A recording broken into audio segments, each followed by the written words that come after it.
up, everybody? Welcome to this Sunday night extra late edition of Call to Action Live. We are so happy you'll be joining us this Sunday after a fantastic stream that just happened on another channel. We'll be talking about that in a bit. But joining us to my right, I have the amazing Danielle. How are you doing tonight? Hello, Kelsey. I'm doing good. Thank you for having me on. Yay. Well, thanks for being on. It's always a treat. And over in the corner, we have the amazing Alex. How are you doing? I'm fantastic. I got my Line Claw on hand. I got my lipstick going on. We got a bunch of matches to talk about. It's a wonderful day today. So I'm set. Awesome. It's going to be a good time. And down below me is the one and only PLD, hashtag blame PLD. How are you doing tonight? Always. PLD is not a thing. It's Paul. It's Paul. No, that's the last thing. You can blame PLD all you want, but don't start saying it's Paul PLD. It's PLD. I'm doing a thing. It's my brand. It's going to have to go with Lewis. Paul. It's true. It's true. Yeah, that's true. You don't want to know just happen backstage because that was kind of a thing that Danielle made Jake and I actually blush a little bit. It was actually No one makes men blush harder than a really great joke from a lady. I've never been speechless. I've never been speechless before. That hit me for a bit. It was a major mic drop. It was pretty impressive. It's going to be like 3 a.m, and I know where you're going to be like, you're going to almost pee yourself because you're like, oh, it's going to crack you up again. I'm not saying that Texas twerk is one of a kind, but it might be. It might be. Texas twerk. It's Paul, though. It's Paul. Paul. All right. Well, to start off, I want to take a moment to talk about this amazing stream that happened on a Certain Point of View podcast. They did an amazing Ladies Appreciation Night stream. So I just want to give a second round of applause. That was brilliantly done. Some amazing topics were covered. And it's so important to the community that you guys did that. And I just wanted to make sure we thanked you and shouted out how amazing that was. Love it. Yeah. So many fantabulous ladies on screen at the same time. I know. I want more. I want them all. Yeah, it was fantastic. So getting to see so many smart, talented, powerful, strong, amazing women all in the span of a couple hours was it was a perfect way to spend a Sunday night. Yeah, especially people that that I know that we all look up to because we're in this space, we're in the community, we've been doing it for a little bit of time now, but we've watched a lot of these women come in and out of the league, and they've been nothing but inspiring this entire time. There's never been a lackluster anything inside of the Schmoedown, let alone any of the female competitors. So this was a really great stream to see. Big shout out to A Certain Point of View. The crew over there is crushing it. This was a great stream. It flowed so well. Just as someone who is on camera, watching how everything worked out. I was like, this is good. Yeah. I was like, girl, very impressed. Notes. Take in notes. Good scheduling. They scheduled that right in and out. Perfectly done. Good job, y'all. That was amazing. That was a really great show. If you missed it, please go back and watch it. A Certain Point of View.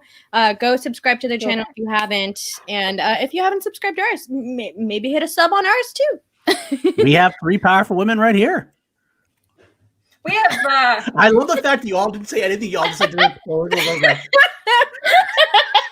I love it. It's perfect.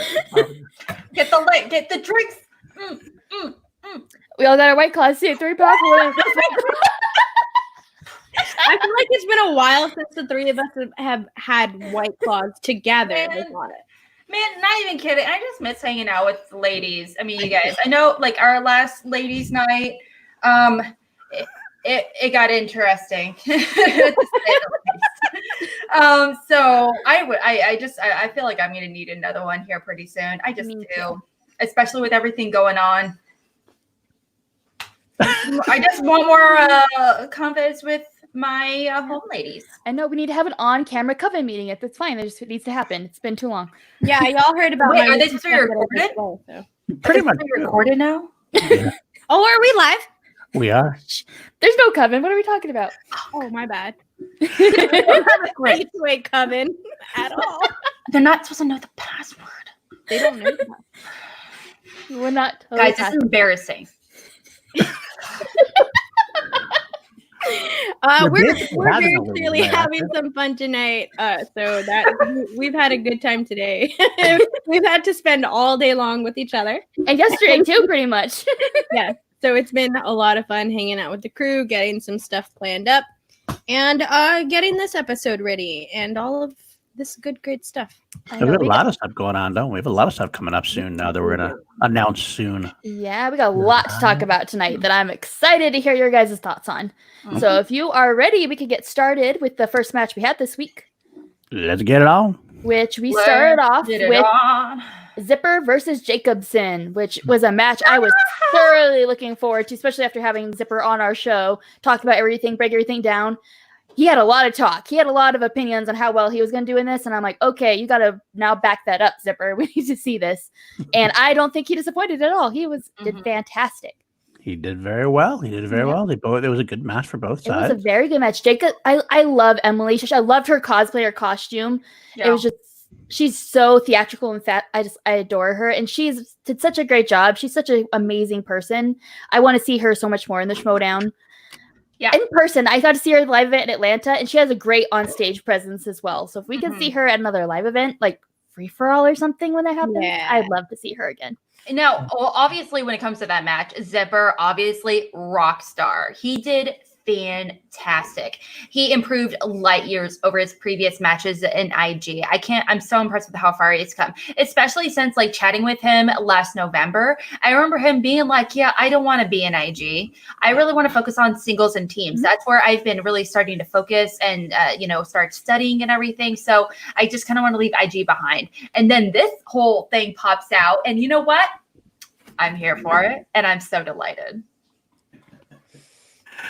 Man, I gotta say, I just found out. Do you guys ever use the Collider, the wiki, the Schmoedown wiki? It's like based on Collider still, but they still update it all the time. Yeah. Bread and butter, baby. Bread and butter. I don't know who's running that website, but we are not worthy. I don't know if you ever saw this picture they used for Eric Zipper on there. Have anybody ever seen that picture they used? No.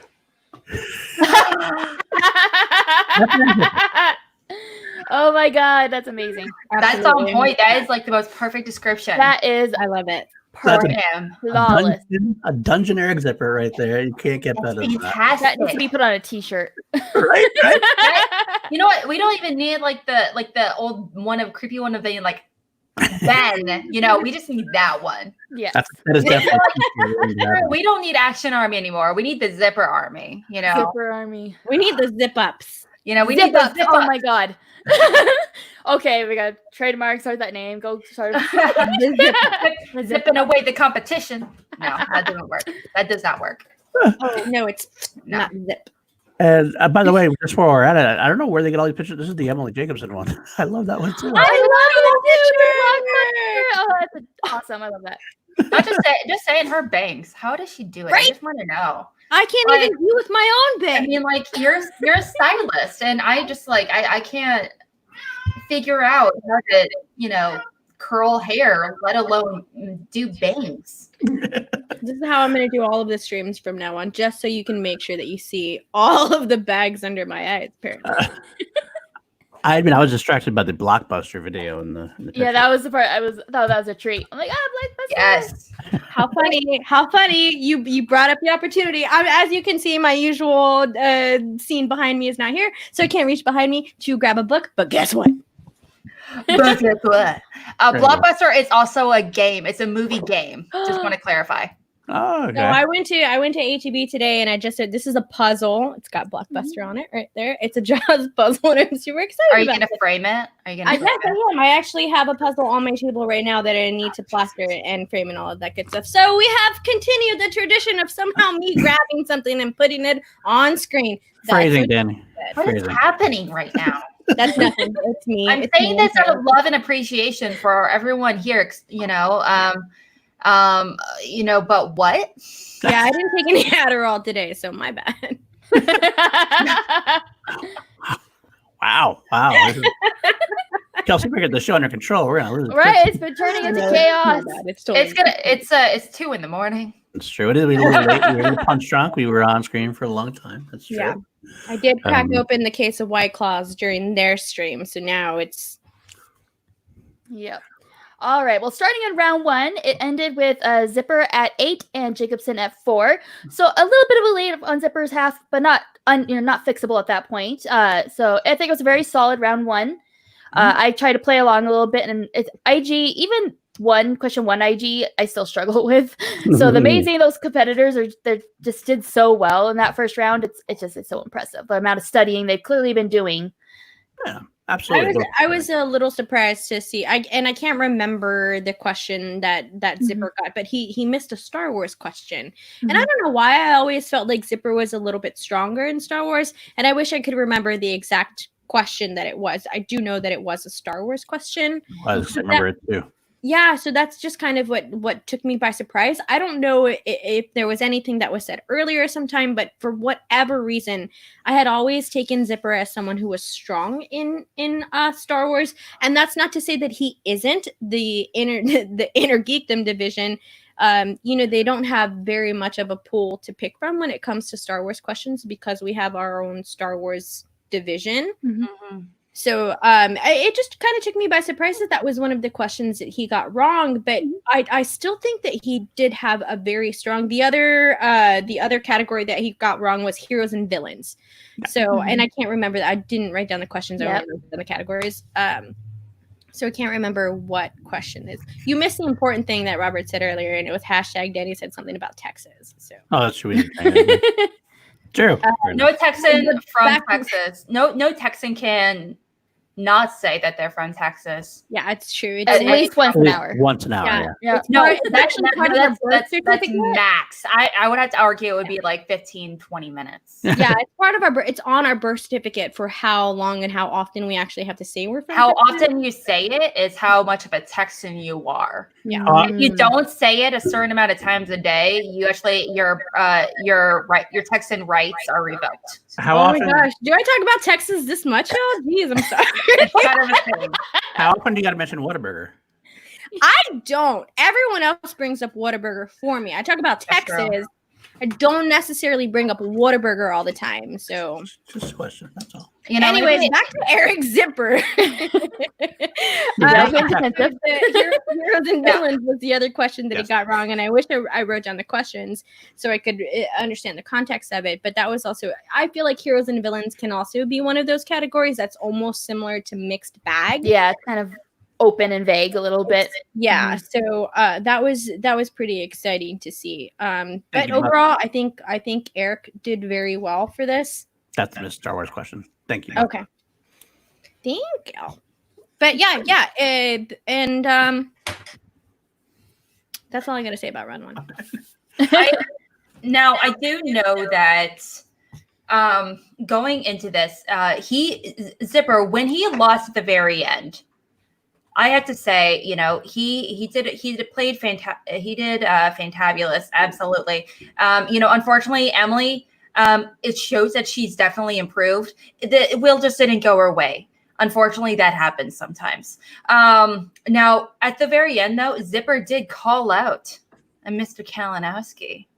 But Kalinowski, he does have to defeat, a little known player by the name of Greg Elba that's coming in hot into this match after his win.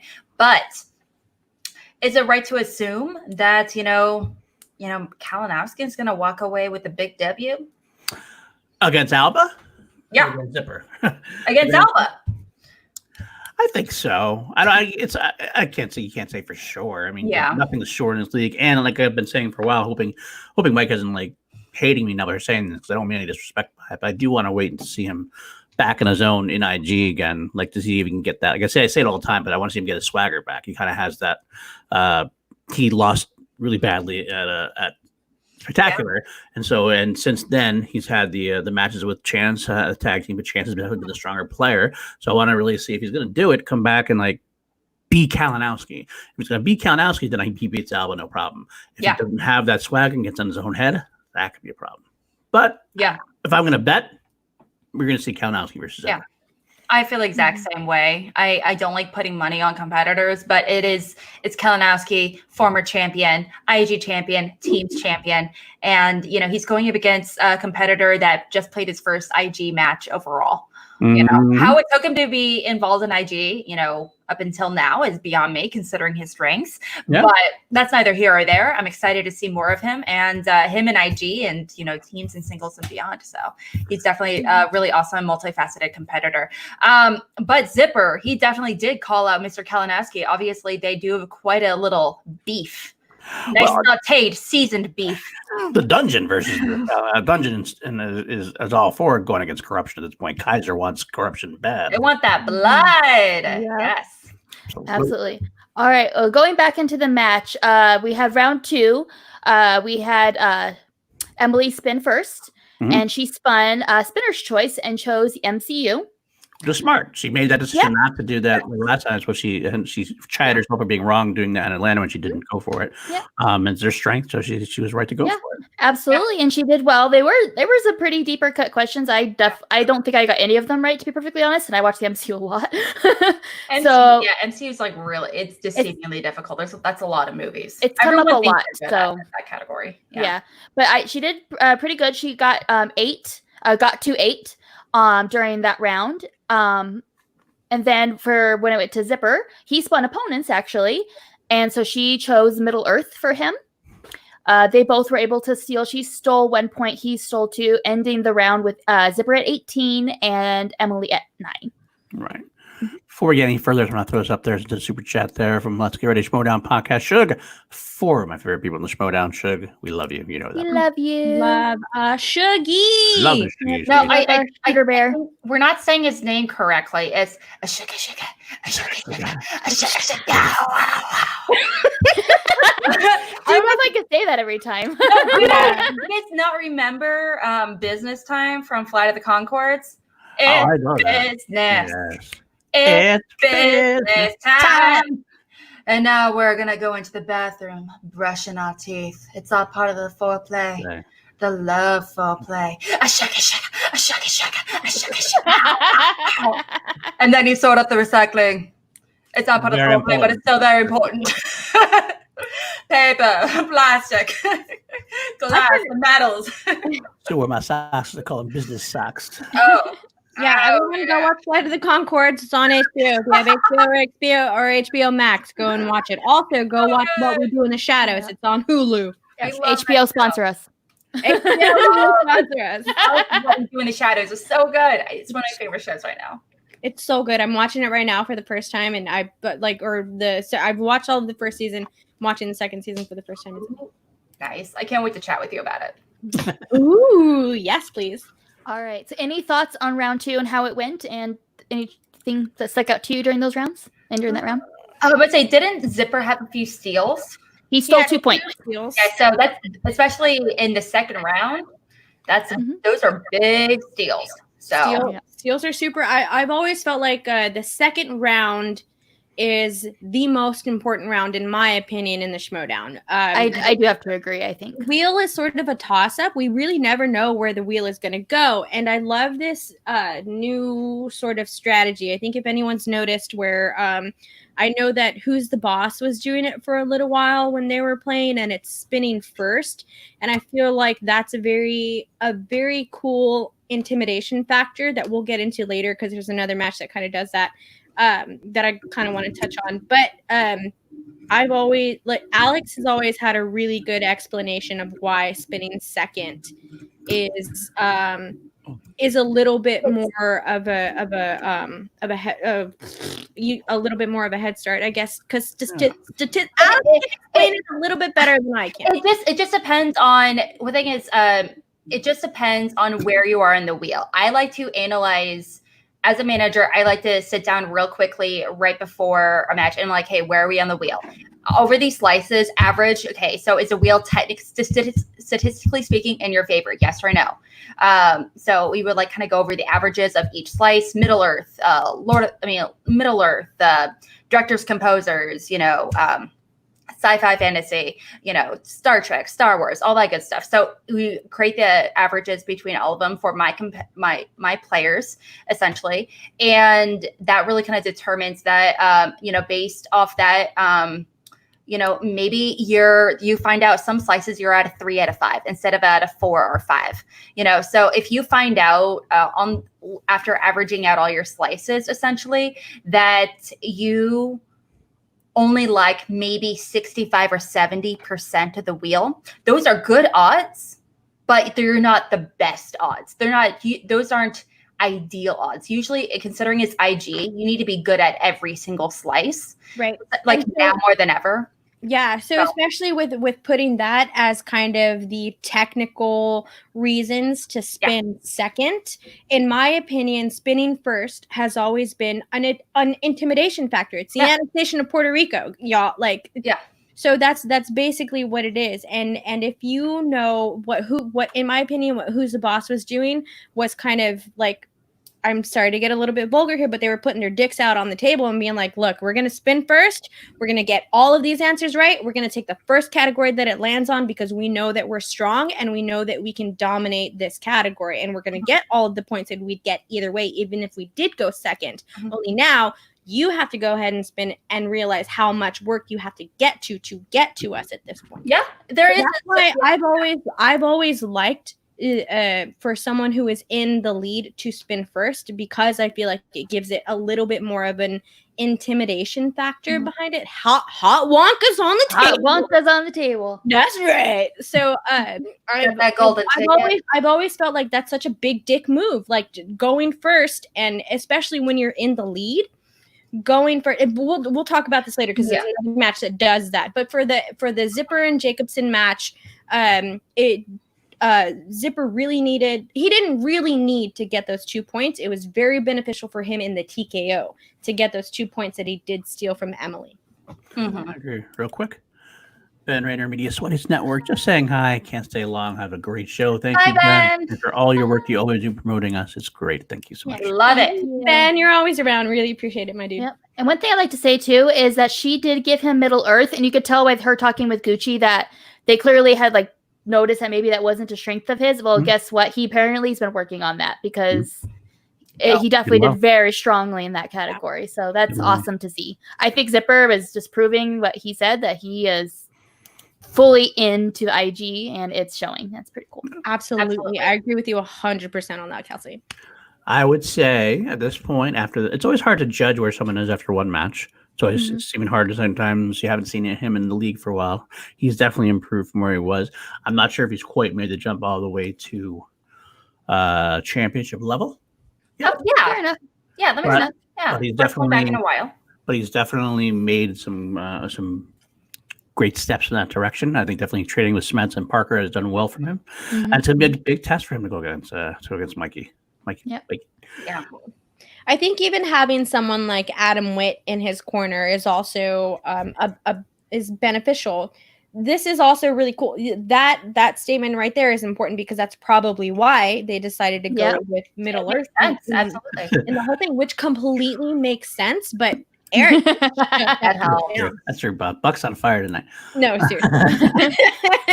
but even that's my point with Adam Witt also, because we've seen what Adam Witt, unfortunately he's not inside of the Star Wars tournament anymore, but we've seen what he's done in Star Wars. So having these players in your faction that have these very specific strengths, I think is very beneficial. And I think Eric Zipper is a great player. And I think he's just enhanced his game, having these other players having his back like that. I think it just came down to, he was always knowledgeable, but he was never able to really smooth it out really effectively. And I think, and honestly, I do think that really his new, maybe he took up new study tactics, or maybe he's studying with this new ambition, intensity that he just didn't have before. And that's the reason why it was reflected in his performances previously. But this, not only the attitude, the intensity, everything is there. He has new study partners helping to motivate him. And he has a manager that's ready to kick his ass if he's not on top of it. And he's very vocal about that. Hey, you don't got your note cards? What the fuck are you doing? That's pretty much the idea going into it. So, Jillian, you did so amazing. You did so good. We love you. We love proud you. Of you. So proud of you. Great.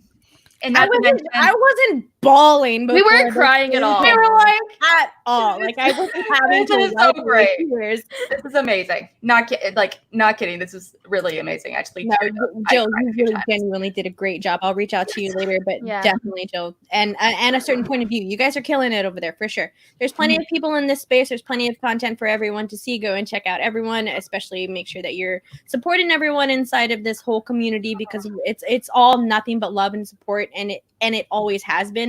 As someone who's been inside of this community for a very long time, as with everyone else who's on my crew, the support and love that we've gotten from other people inside of the community has been amazing, and it's always important for us to give that love back. And that's why, Jill, everyone at a certain point of view, y'all are crushing it. Everyone else, Sith Fanatics, everyone else is doing shit. You know we love you. Okay, I'm done. I do want to I want to add on to that. Like, it's always a joke. We always talk about like last year we were competing for the Schmoedown, the award and everything else. And the truth is, we'll joke around about how we want that slice. So we're gonna do our best kick ass and get that slice. At the end of the day, though, it's a great community. We love this community, and I'd rather see everybody like build each other up, and connect more with each other. The more we are, the more community is, the better the positivity the community has, the better the Schmoedown's going to be, and the better we're all going to be. It's all about fun and love, for Christ's sake. Fun, love, and drinks. That's what we got to go with there. Well, I was talking to all the shots. we were chatting with each other earlier, just game planning over the next few months and everything, Jillian. And we pretty much said, and like, well, we're checking out, like, there's so many new stuff. Who are some of these other new players involved? And we always just like to keep track and, and everything. And we were like, I want to hate you guys, but I can't because the thing is, because I think I love you. I love everyone. I love Shug. I genuinely love everyone that are involved with all these groups. And I want everyone to do amazing and have awesome interviews and reactions. I want everyone to have, all the awesome stuff, just because not only do you deserve it, I think you actually put like genuinely good stuff out there. And so I feel like it's just inevitable. Yeah. Also, real quick, is we have a Streamlabs actually is related. A certain point of view has donated and said, "Thanks for all your help tonight, guys. We love you all." And we too, Jake and Brian and Jillian. It was really phenomenal. Yes, you guys are doing great. Subscribe to their podcast. To their channel. I'm so used to saying podcast. Certain point of view, 1K. Let's do it. And Cinephax in the chat as well, so I'm going to plug them too. And let's get ready to talk Schmoedown because we're all here supporting each other. Go subscribe to everybody. They're all three of you guys put on great shows. It's just a very emotional night for all of us, and we're all just really feeling the love. So don't make me cry. This is a wonderful community that we all are very proud of, and we're so happy for everything. Yeah. Hashtag Texas forever. Hashtag blame PLD. Always blame PLD. I got hashtag where's my Whataburger? Anyway, so was back to Zipper again. Yeah, back to the match. I do actually want to bring up, somebody else said something in the chat, which is N7 Shepard. I've seen that name before, but he was talking Parker and Smith, so maybe he shouldn't have gotten Builder. Maybe Tom and Emily maybe should have given him Builder. That's an interesting thought I wouldn't even have thought of. So that's interesting. So good points. I want to bring that up. That's a fair point. Absolutely. All right, and then going into round 3, we had Emily Jacobson answer her 2-point correctly. Then it went back to Zip, who answered his 2-point correctly as well. Going to her 3-point question, she did get that incorrectly, leading to a TKO with the final score of Zipper 18 and Jacobson 11. So definitely was a very awesome round 3. Round 3 questions in IG are they're very broad in how hard they can be, and I don't exactly remember these. I just remember that I did very poorly playing along with this match. They're deep cuts sometimes. It's that way. I mean, it's kind of the questions. PJ and does such a great. I gotta throw it out there too. Take 3 Productions. Another one that you get to see Kristen, if it's Kristen or if it's I don't know who's behind it right now, but whoever it is, Malcolm, maybe whomever is there. Who's there? We thank you as well, and thank you. Go look and go watch their shows as well because they're also great content. So it's all about the love tonight. We got everybody in here. All about the love, and I'm gonna cry again. Fine. Yeah, I've been funny. Like PJ Campbell has been doing such a great job, and his crew, Abby Field and company. They've been under a lot of pressure. They've been under a lot of criticism their way. But it's all unfounded to me. I always find that you can complain about every single question, But it always seems to even out.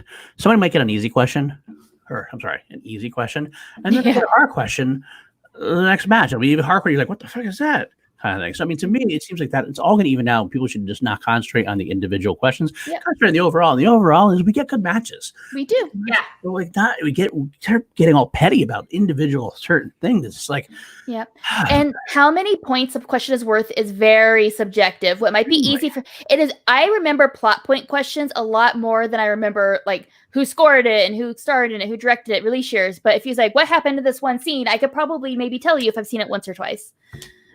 Right. So but that's me, and other people it's the opposite. It's very subjective to the player as well. So very much so. Yes, Dan has a new one. I know who that is. Swag. That's the funny thing. We still don't. I don't think. It's Danielle. Like it is a complete mystery, and it's like low key the greatest mystery in all of Schmoedown. It's canon that it's me until they actually reveal who it is. So that's going to be the greatest plot twist in Schmoedown history ever. What if I know it's Alex the whole time? I'm going to reveal it on chill. It was me the whole time. You know what, Paul? That wouldn't fucking surprise me with how many people you mod for, okay? I did a woke up today. I was modding for 2 more Jake channels. the whole time. It was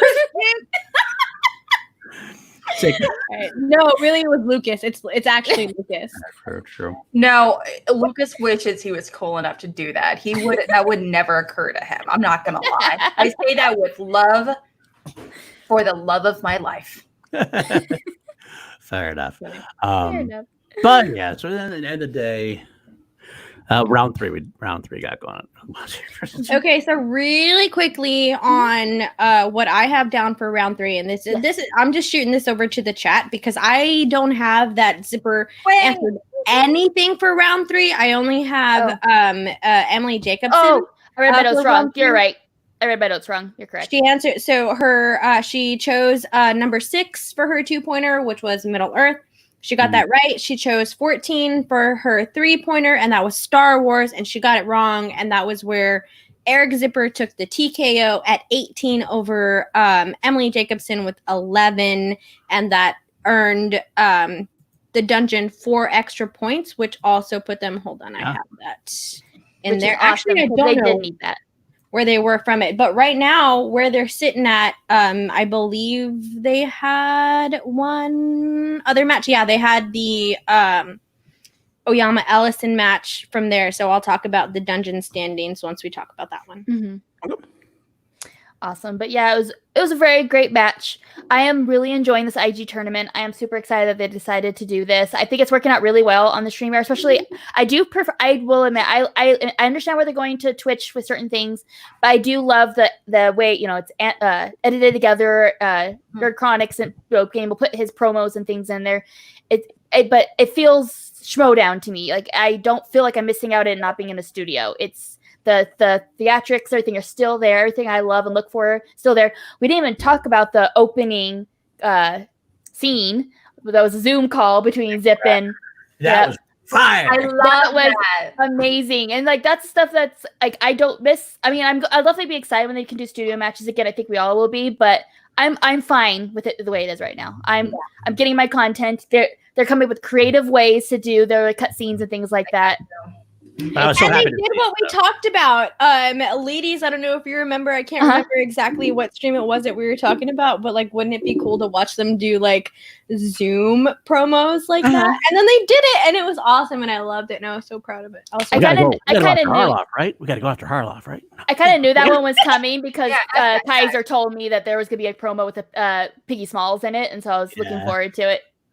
I think you mentioned it for one of the really Gucci things, I think, but yeah, that was so good. So good. I'm just really sad about the missed opportunity to call a pig bacon.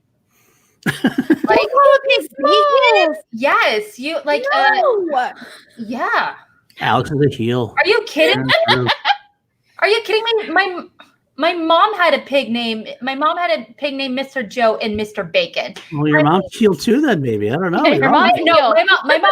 This was in the itty bitty village in northern Thailand where everyone had pet pigs, and she also had a water buffalo, and she also had a pet elephant named Crystal. You could still be a heel in Thailand.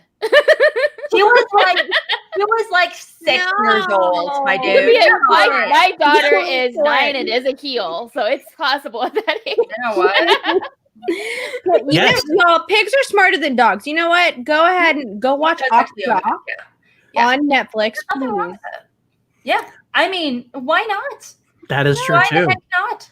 Well, Varsity Blues. Billy Bob is a heel as well. No, he's not a heel. He is a super duper face. He is like a big Billy Bob. Yes, Billy Bob is the sweetest. He didn't deserve those concussions. No, he didn't. I love that. Oh, Varsity Blues is the reason why I became a cheerleader in high school. But okay, regardless, okay, we're not going off topic, but it's totally okay to name your animal based off something associated with it. Then again, Brittany Murphy named her pig Moo in Uptown Girls, which was pork. I would absolutely name a pig Moo. If I had a cow, I'd name a steak or a fillet. Like why not? Or you are heartless. It's okay. It's okay. You don't have to get too creative here, okay? One of the most famous cat owners of all time, in film at least, with Audrey Hepburn in Breakfast at Tiffany, she famously named her cat Cat. My ex-husband named his cat Kitty. How do you spell cat? Mm-hmm. It's with KHATT.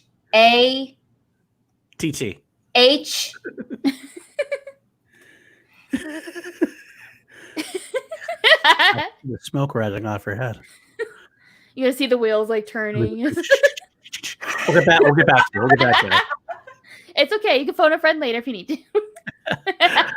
All right, but okay. At the end of the day, though, it was a great match. It was a good match. Well, Emily did well. Did well. She put up a great fight. I want to see her again sometime. Me too. She's a great penchant for her entrances. She's a very fun personality to have there, and so I hope we get to see more. And she gets better and better every time we see her. She's growing. She's getting stronger, and she's just going to go uphill from here. It's awesome.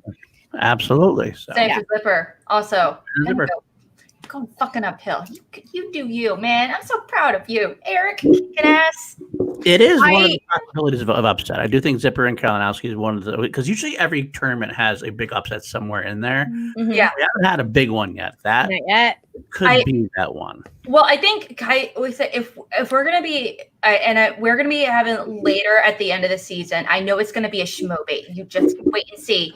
As a result, which competitor most improved under the management of their manager, under the guidance of their manager. Really, that's going to be a conversation. And if you do not choose Zipper, wrong answer.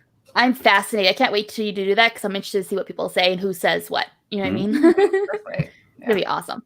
I like it. All right. Final thoughts before we move on to the next match. I'm good. I will say something about it. This is nothing against Emily Jacobson. I think she's great. I think she's wonderful. I think she's one of the best. Hi, BC. I'm not mad that the Finstock Exchange has pulled this person out of that tournament. So no offense to Emily. I love her so much. I think she's a great competitor, all of that good stuff, but it's all about taking points away from the exchange. Okay, so there's so very side subject. All right, so Danny in our chat showed me the Bella Delphine music video thing. So I went down a rabbit hole of the internet of her, and she actually has a tutorial on her YouTube how she does her eyeliner, and here we are. I learned how to do Delphine, I guess, and then you'll. I learned how to do my cat eye eyeliner from a Cosmopolitan magazine. I've been doing that same trick that I learned in Cosmo for over a decade. Funny thing is, I know all my makeup tricks. Like I don't even need tutorials. I'm just spot on. That's why I always look so fucking awesome. That's right. Y'all don't know this, but Paul is actually a makeup guru. He taught James Charles everything he knows. Well, as also, which is kind of awkward because James Charles isn't all that great as a makeup artist, but that's a whole other conversation. And I say that as an he can't match. That's the only he can't match. He's a makeup artist that doesn't know how to blend. What is up with the color correcting? He can't match his skin. Okay. Gosh, he is a horrible makap artist. But that's a whole other conversation. And I say, welcome to Call to Action. Anyway, sorry. This is Schmoedown ladies night. Okay. Okay, that mustache isn't a mustache. That's just like painted. Yeah, strand by strand with an eyeliner pencil. That's makeup. That's how it looks so perfect. That's why it looks so perfect. It could only be eyeliner. That's so perfect, right? It's not even eyeliner. It's like perfectly painted. It's microblading at this point. He's like, I'm not lazy about it. I did it. He's got a spoolie brush that he just like paints on right there. So it looks like he's got a mustache. I'm not going to pull an Alex and actually draw a mustache. No, that's just disappointing. Actually true. No idea. Good. Good. He's not. That's good. No, that's good. That's good. Don't. Anyway, we should probably. Yeah. All right. What's our second match we're going to discuss? All right. Get back on track. Do you want to stay in IG or go to Star Wars? I'm good either way. Okay, I'll go and stay in IG because we're already talking about it. We had Chance Ellison versus Paul Oyama in one of the most anticipated matches, I feel, in this whole tournament to see that rivalry reunited. And I also have the stats from Our Lady Dr. Megs up in here still. The other day, if we want to use that, just saying. Absolutely. Because I pulled it up last minute for her. Meg. Oh, wait, that's wrong one. Wrong one. This one. Gotcha. There you go. Look at those stats, y'all. Look at those sexy stats, man. I So hot, those numbers. So hot. So sexy. The numbers. That's what it is. I mean, obviously the first round was killer. So it was round one was insane. Yeah. And in the second round, that's where that's where Ellison pretty much won it for the most part, was the second round. Yeah, round one had me in very high hopes for what was going on. And then this is kind of my point with taking the intimidation factor behind it.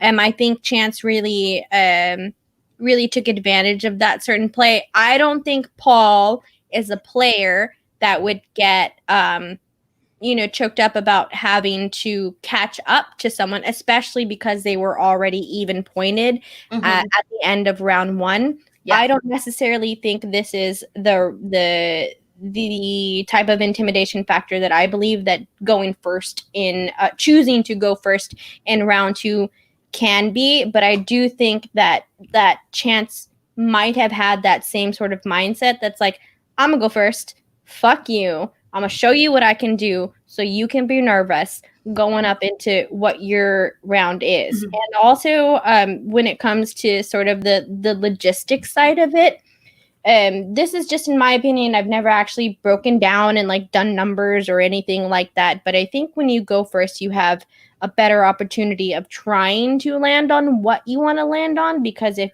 you go second, then there's that opportunity for that person who goes first to land on the category that you specifically want. So I think, and like I said, I'm not Alex here, but I do think that plays a little bit into it, and I think that Chance took advantage of that, and I think that it worked to his advantage. But like I said earlier, I don't think Paul is the type of player that gets like bent out of shape over something like that. But I do like that Chance went first because I love that. I love it when someone chooses to go first because that's my whole thing. So you like the confidence. Well, dude. Love you guys. You guys did so amazing. Not even kidding. I don't know who's behind this account in particular right now. I don't know if it's Jillian or one of the boys. Guys, you guys did so amazing. Really did. So excited. So jealous. You guys, amazing. All those amazing ladies in one stream was just like. Well, going back to the first round again, real fast. NZ Super mentioned I would have challenged a Chance in round one on the Harlequin shirt question. That's just like absolutely okay. Thing is, problem is, however, that's a problem for the manager. So Oyama, he was already on the fence. He wasn't sure. So hypothetically, if he thing is, he at that point he got his point, which is great. Thing is, he wasn't 100% sure. So if he did challenge, he would have. If he did challenge, he's not even entirely sure if not only would they, because they already accepted his answer, but on top of that, he doesn't know if it's like worth the challenge in a first round question. Not to mention his manager doesn't know the answer entirely himself. Now, if he had a manager that knew, that's an entirely different conversation. Really quickly, the difference between the answers, the difference between the answers was little versus lil. Lil, yes. L-I-T-L-E versus L-I-L. So honestly, I think it's smart that he didn't. They would have won the challenge, though. I think that it's an entirely different word, and it's visual. You can actually read it, and it's on the trailers. It's in all the merchandising. It's everywhere. If you've seen 1,000 Halloween costumes of her last year, you saw it. You know what I mean? I totally get it, but they already gave the point, and he wasn't entirely Oyama and Sweat and Winston. They weren't 100% sure either. So if you're going to challenge in the first round, you better be 110% sure that you're going to guarantee get that point. You're going to win your challenge. But they did not. They weren't sure they were going to win that challenge. Yeah, I think this goes back to the same sort of. Oh, damn it! I just had it in my head and it just totally went out. It was a challenge that happened earlier in the season with the differentiation between the wording and because. Technically, if I wrote down little and the argument was lil, I would love to have this argument with someone because that's the same fucking word. It's just I would have argued. Yeah, I would have argued it's the same thing. Yeah, that's what I would have argued, and that's that other conversation. And I wish I could remember the fucking challenge that it was. That was like just that little difference of the word. I literally just had it in my head. I can't believe it just slipped right out. But that's where because someone else earlier in the season challenged that same specific context with it, like where it was just the difference of the word. And I want to say that it went in their favor where the spelling was allowed as opposed to the words being the same, where Alex, you and I would lose that challenge where Kelsey would win. But I would love to, not that one. It wasn't the Alba Elba thing. It was definitely something that was the same word, but was spelt differently. I can't believe it fucking went out of my head. Anyways, my point behind the whole thing is like that. I think that would have been a good challenge to use and to fight, and would have been one of those challenges that would have been distracting. That would have been a smart challenge to use, even if you would have gotten it wrong. I think it still would have been an important challenge to make. I would have fought tooth and nail for little to be accepted. Like I would have blown a fucking fit at that point. Yeah, it's just no, I totally understand where you're coming from. Honestly, I do. It is everywhere. It is on the promos and everything. It makes complete sense why they would expect only Lil posters. I know. I totally understand why. It's just what Lil means. Lil means little. You know, and you know, when you're saying it out loud, it sounds like little.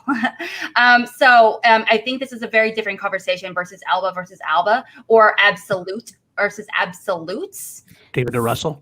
Maybe that was what it was. I think it might have been last year. Absolutes that I was thinking of. We're going to be talking about the absolutes in another match later in this episode. I will say, it's kind of partially what Alex was saying, is that it's a round one question where like at this point, when you're neck and neck with the guy, you kind of want to save it for a more definitive answer. You don't want to waste it a chance in a way. It's kind of like those things where if you're going to go for something like risky, it better be for like towards the end of the match where it's going to be make or break. This is not make or break, and you want to lose your challenge in round one at this point. Yeah, and if you are going to challenge that, awesome. I think you could have technically argued that for sure. But I mean, they were just kind of very flippant about it anyway when they kind of wrapped it up. And he wasn't 100% sure whether or not it was correct. And neither was his manager. If you're going to argue, you want to make sure your manager is there to back you up and ready with an argument. That's something I actually really love about Gucci. Gucci in particular, I may have been very critical in the past, but I've seen him argue in challenges recently from this past week. I am so impressed. He is prepared with an argument. He knows exactly what his competitors are looking for.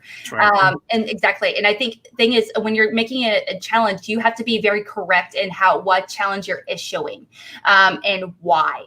You know, if you can't be like, well, it's just, it's just a challenge. It's wrong. You know, I just can't explain why that's not what they're not going to give you the point because of that. You know, if you're going to be issuing a challenge versus Alba, Bubba, you have to be very specific in the way you're challenging it, because if you don't do it correctly, you will lose the point, even if you are 100% correct. I've lost challenges because of that. It sucks. Yeah, it is a learning curve. It is a learning curve. Yeah. So we're getting our chats and we brought M7 Jeppers and now tries to make us the same thing. You're right. It would be technically around make it a 2-point swing if the perfect game is caught up at the same time and it's upheld, and you're still screwed either way. I mean, so it's I get both. I do get both arguments. I'm not saying which one is the right. I don't know if I would challenge or not. I don't know the answer to that. But I understand. I would have challenged and been screaming at Christian and Mark behind the scenes. The thing is, Kelsey, you know the answer. The thing is, if you didn't know the answer and your competitor doesn't also know the answer, that's a whole different conversation. I guess. If that was, what if the question was, what if it was like the same challenge, only you put it, or only it was like the same challenge, only a different question. Where you're still like, oh, I want to challenge it, but I'm not 100% sure. If I was a manager and they both put a different word and somehow both got it correct, I'd be like, how can both be the same answer? They're totally different words. In that case, the thing is, if you're going to ask that question, they ask you right away, is that a challenge? Yes or no? You can't just ask a question. Because asking a question is a challenge. But I would probably challenge so, but what if your competitor was like, stop, don't. Well, that's where I wasn't my competitor, but But the thing is, by even asking a question is a challenge. You can't just ask a question for no reason. Exactly, and that's where I feel like the little challenge. If my competitor would have written down little, and then the opponent's manager challenged Lil against little, that's where I would have been on the defense. I would, if my competitor would have written down little, I would not have challenged the Lil, because I know that the Lil is what's actually written on her shirt. But I would be fucking ready to argue little versus Lil if the other competitor would have put that up as a challenge. But if I would have been in that situation as a manager who would have had a competitor who would have written down little, I wouldn't have challenged. Okay, so what we learned here, though, is everyone needs to look at Margot Robbie's chest more to make sure we know what the shirt says for their next. I don't think we need. I'm not opposed. Unfortunately, I think everyone was going to do that already, which is really unfortunate. Clearly not enough, because they didn't know no one knows what this says on they did, but they did. They did. But I mean, it's all about technicalities, and it's about a question. You want to save that challenge, man, because there are several things later on in this match in particular you could have challenged so hard. I mean, that's really where it is, because if you go back and look at the last Dimolanta match where he hesitated on a challenge, and then used his challenge later, and that worked out way more in his benefit than what his challenge could have worked out as if he would have challenged it, where we all saw he wanted to do it, he wouldn't have won. He wouldn't have won that challenge. Saving that challenge and being strategic about your challenges, I think, is super critical and important. So that's why I'm glad that specific question wasn't challenged, because I feel like it would have been a waste of a challenge either way for either competitor. It would have been a waste of a challenge on it. And I think being smart about your challenge is important to your gameplay. And I think we really saw that in that last Dimolanta match. And I'm really glad that question specifically did not get challenged. But I will target this N7. That's not actually an issue, though, because honestly speaking, if you want to go that route, you go back to the Pride match earlier in the year back when in the studio. And the question was about it was Clerks. It was a question about Clerks, where they actually asked what movie they were talking about, and the answer was Empire Strikes Back, but the actual quote from Clerks was just Empire. That's what I was thinking of. Thank you, Paul. That's exactly the situation that I was thinking of earlier. I almost think Empire is more of a correct answer than what was written in the question, then, because that's the correct answer. That's what I'm saying. If you go by that, so then Lil would be the correct answer, because it's in the movie.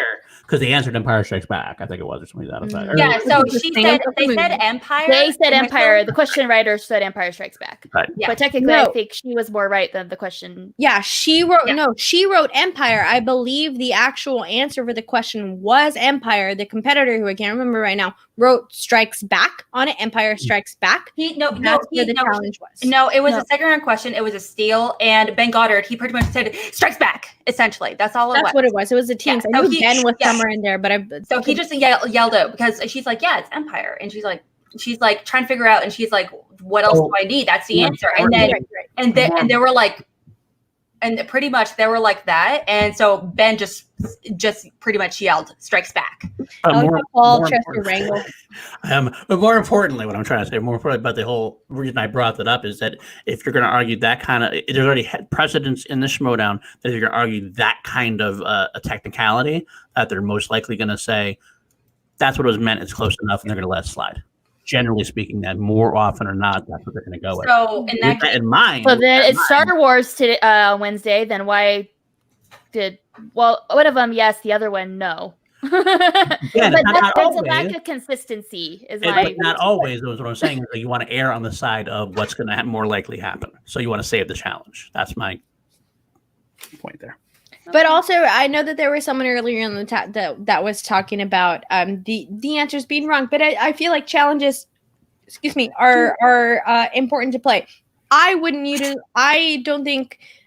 feel like using using a JTE rule or using a challenge in the first round is beneficial to any player for the continuing rounds in the match.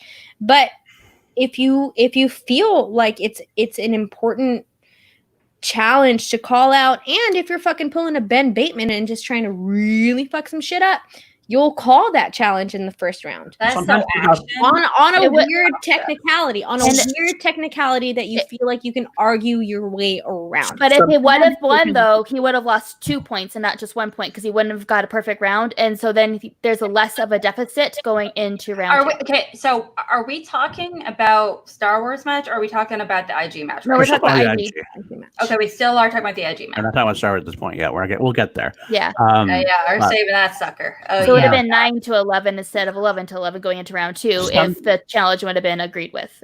Right. Sometimes you do the challenge, also those kind of weird technicality challenges if you need to stop somebody's momentum.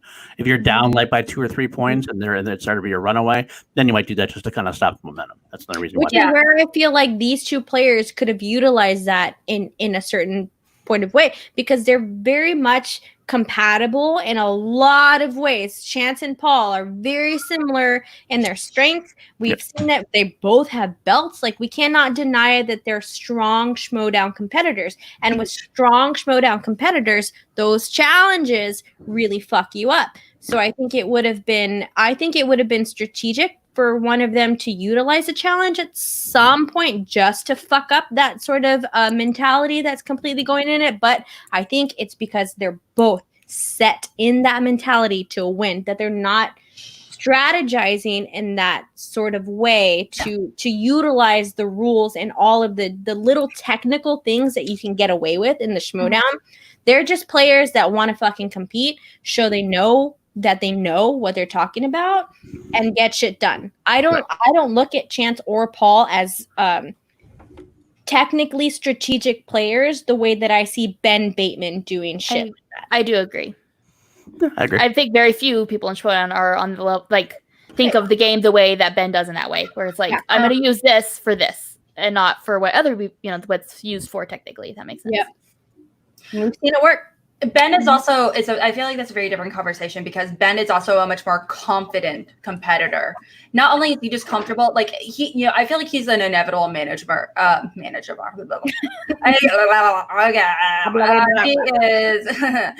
He is definitely going to be a great manager one day. Just not only can he argue the heck out of anything, he can sell ice to an Eskimo. You feel me? He can, it's all that good stuff. He can sell scrubs to a doctor. Kept us all in the general's chat for this long. General's chat, for sure. Thing is that he is so confident in himself versus an IG. Oyama and Chance are not as confident. Ben Bateman is so obnoxiously confident in his skill set. Now, it's a bad thing. It's a great thing for a competitor that he's like, I know I don't need my manager to reaffirm what I'm saying. I know for a fact this is a challengeable thing. I think so, versus these IG competitors, not only are they kind of iffy on IG right now because those are like they're rookie IG competitors. I'm hesitant to call. I know Chance technically isn't, but he is. He's played one IG match. So that being said, they're a lot more hesitant to use challenges strategically. Y'all know that my whole pick for this whole match was Paul. But what I'm going to say about Chance is I don't agree with that because I think that Chance is extremely confident. I think Chance and Paul are both extremely confident in themselves. I think Chance is an IG. Paul, maybe not because he hasn't played in it before, but I think Chance has this mentality. I think Chance sets himself in this mentality to win and to really truly believe that he is the best in everything that he does, which is not a bad thing. I'm not saying that that's a bad thing at all. But the difference between what the confidence that I see in Chance and IG and the confidence that I see you talking about Ben Bateman is Ben Bateman utilizes that confidence in his character, where Chance doesn't really do that. Chance is cocky in a different sort of way with his character, but I think it's safe to say that we all know Ben Bateman is cocky in his character. The boss is a cocky ass motherfucker. And the Cobra isn't necessarily as loud as the boss is, but I still think Cobra is a cocky character in a silent sort of way. I think Chance has all of the confidence when it comes to IG. I think it's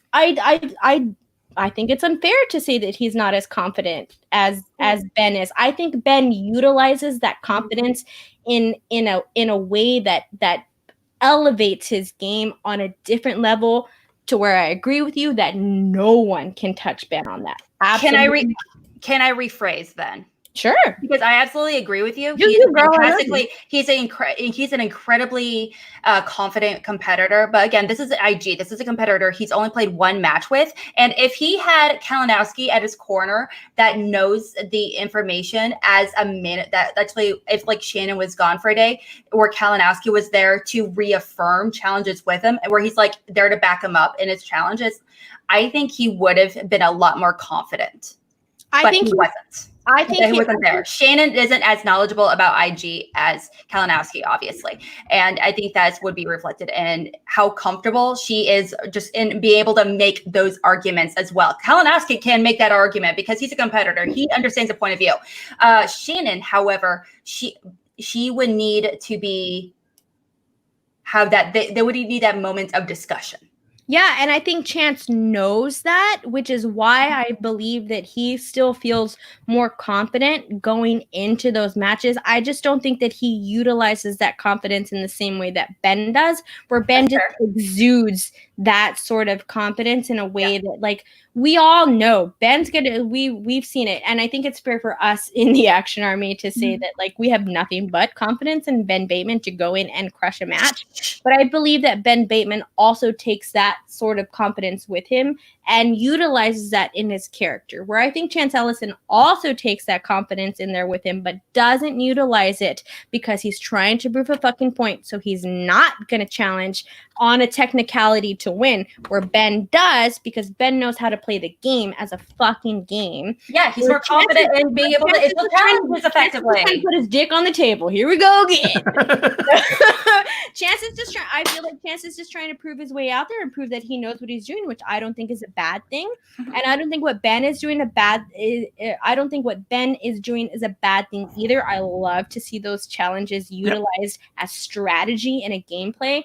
I don't think Chance feels like he needs to use challenges as a strategy in his gameplay because I think he's a little overconfident in himself. I think he wants to put his best foot forward, and he's trying to gain some swagger. He's been the one that's been pulling forward to, like, in corruption. Chance has been trying to take corruption on his back, so to speak, because of everything else that they've been giving it to him. So I think that might be part of it. He wants to be that. He wants to be the man who doesn't have to challenge in a way. That might help or not. I don't know. Have we really been talking for an hour? I'm just looking at the time. Sorry. Anyway, round two. Round two. All right. So we had Ellis and Middle Earth, and Oyama got opponent's choice and was given Star Wars. Ellison did get 3 point steals, and then Oyama got 1 point steal, ending the round in 21-16 in favor of Chance. And just to clarify, it wasn't Paul Oyama did spin opponent's choice. Yes. Yes. And he selected. Yes, I said that. Mm-hmm. Oh, I'm so sorry. I apologize. I missed that. I thought I heard Star Wars. Never mind. Forget me. It's the make or break round, like it always is. Like I said, we said before, like, once this happened, like they went to round 3, Oyama could have come back, yes, but like that meant Chance had to miss too many questions, really. Because you knew Chance was going to miss 2, 3, and 5 at that point. The way he was going, it was basically almost game over at that point. It's still a good game. I shouldn't say a game over, but at that point, it really becomes really tough, much tougher to overcome the odds at that point. Yeah. Yeah, I definitely think, like I said, giving Star Wars, I feel like was a very strong strategy because Star Wars is just because it comes up a lot, it has deeper cuts and things like that. So I think that was a strong strategy, for sure. It was a great round. I think both competitors did well, but it definitely, like you said, was the breaking of, like, it changed the game. Like we knew where the game was probably going to go at that point because, like more and more, especially during this tournament, I think I'm seeing round 2 is just how important it is for the overall game, and even just like how you go into round 3, how you do in round 3 as well. So I definitely I was like, I had predicted Ellison winning the match when I did my predictions, but I was pulling for Oyama as well because I like Paul. Paul's great. I like them both. They're good. I like them both. They're both my red. Just like I wanted, I really feel I wanted a tie forever. They're both. I don't want to say they're both on a losing streak because they're not. But at the same time, it's very clear that their attitudes have changed because Chance in particular, he's lost his last handful of singles and IG. He lost his previous IG match and he lost his other singles match. And same for Oyama. He lost his singles match against Roka earlier this season, and he lost, unfortunately, really, he lost pretty badly, obviously a spectacular. And so going into this match, they both have a huge uphill to climb, going against them. And don't get me wrong, they're both obviously huge, amazing competitors. They're both really confident in their own right. And, they both are incredibly knowledgeable, but at the same time, they're both very young competitors as well. And I wonder how much of this nervousness, how much of this, going into it, playing online and everything, I wonder how it's maybe impacting, their performance as well. Right. Good question. I mean, definitely, I think, especially more Paul than Chance, I think, honestly, because Chance is going to be kind of on a certain trajectory. Like he stumbled at the beginning, but he kind of recently, he's been, especially to turn teen with Mike and Corruption, he's been on that trajectory. Paul is also isolated. He's not in LA. He lives in Hawaii. Oh wow. He's struggling to find his bagger a little bit. But at the same time, it's just that he doesn't have access to go have dinner with Kalinowski. Well, no one else really is. But hypothetically, but you're not invited to those secret dinners or anything? Okay, I'm not invited to those. I go to California every dinners, okay? I go to the other dinners with Bibbs and Brendan Meyer every other Thursday. And you're welcome, Brandon Hannah. And it's Brendan Hannah Meyer. Yeah. Brendan Hannah can suck it. That's what he can do. Okay. But I will say also but Paul has shown good with his his team matches this year. He has shown maybe that's where his immediate future lies. Not that he shouldn't be in singles or IG or anything else, but he did do really well in his team up with Lon. So that should be another thing we look forward to, especially if they do the tag team.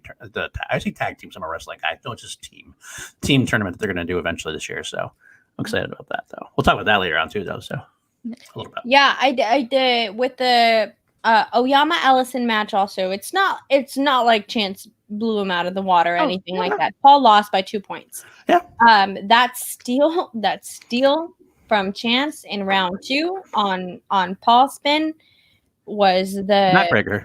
man, like as soon as I saw that happen, I was like, oh, this fucking match is over. Backbreaker. His body God, language. I was so upset when that happened because it was at that point. 2-point steal. So I was just like, oh, like when it comes to certain competitors and certain matches like this, like it's question by question whether someone is going to win this match or not. And that's my favorite thing about the Inner Geekdom and the Star Wars tournament is that they're so fucking intense like that. Like every question matters. All questions matter. So it's really crazy. Like those little things that happen in round 2 are so crucial to the end of the game that like I think we're really seeing it in this tournament. And I was very sad to see the outcome of this match. It really was. I love you. You're the best, my dude, but still. It was broken. He broke the Star Wars question broke him. And I knew it was happening, so I watched it. Yeah. I hurt my feelings. Hurt my feelings just a little bit. I love them both. What can I say?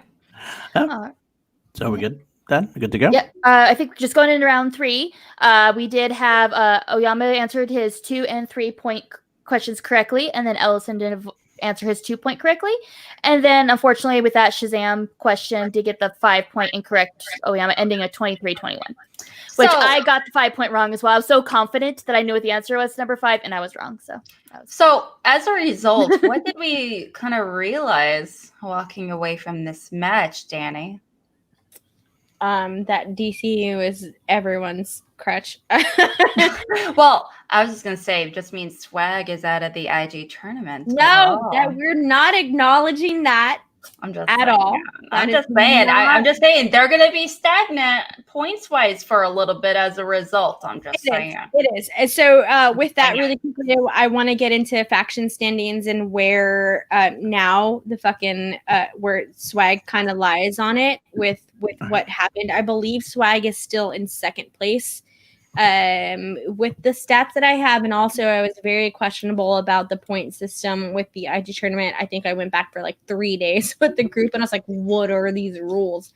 But from what I have with Swag, 10 matches, 5 wins, 5 losses, 4 TKOs at 16 points, which still keeps them at second place after the Oyama and the Oyama match. Who was I thinking of? Okay, I'm sorry. My brain is off. Anyways, so Swag is still standing at second place, which is unfortunate because they are officially out of the Inner Geekdom tournament, which allows other people to go through. And when I was kind of breaking down the next 3 matches that we have coming up for next week, Corruption really needs to win all 3 matches. And I genuinely thought that this was going to be the match that they were going to lose that wouldn't accelerate them to the space that they would, because I had nothing but confidence in Paul. I thought Swag was going to take it. Y'all know me, drip drip. So that was kind of the heartbreaker about it, but Corruption really needs these next 3 wins when it comes to the Kalinowski match. So they won the Allison match. They need that Kalinowski match with it, which I think we all kind of agree that KO has the upper hand in this. And then they also have the Laura Kelly match coming up also. So those 3 wins are really going to put that faction up a little bit higher in the standings than where they are now. And they need these wins.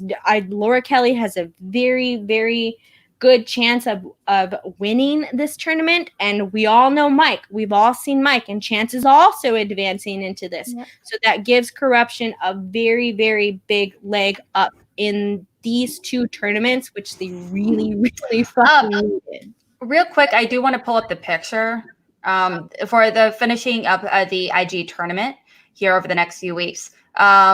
Obviously, Paul Oyama, and the thing is, they really needed that in order to even, because they're at 16 points versus Finstock Exchange. They're at 25 or something. So they needed these points in order to even get above 20 to be in that conversation.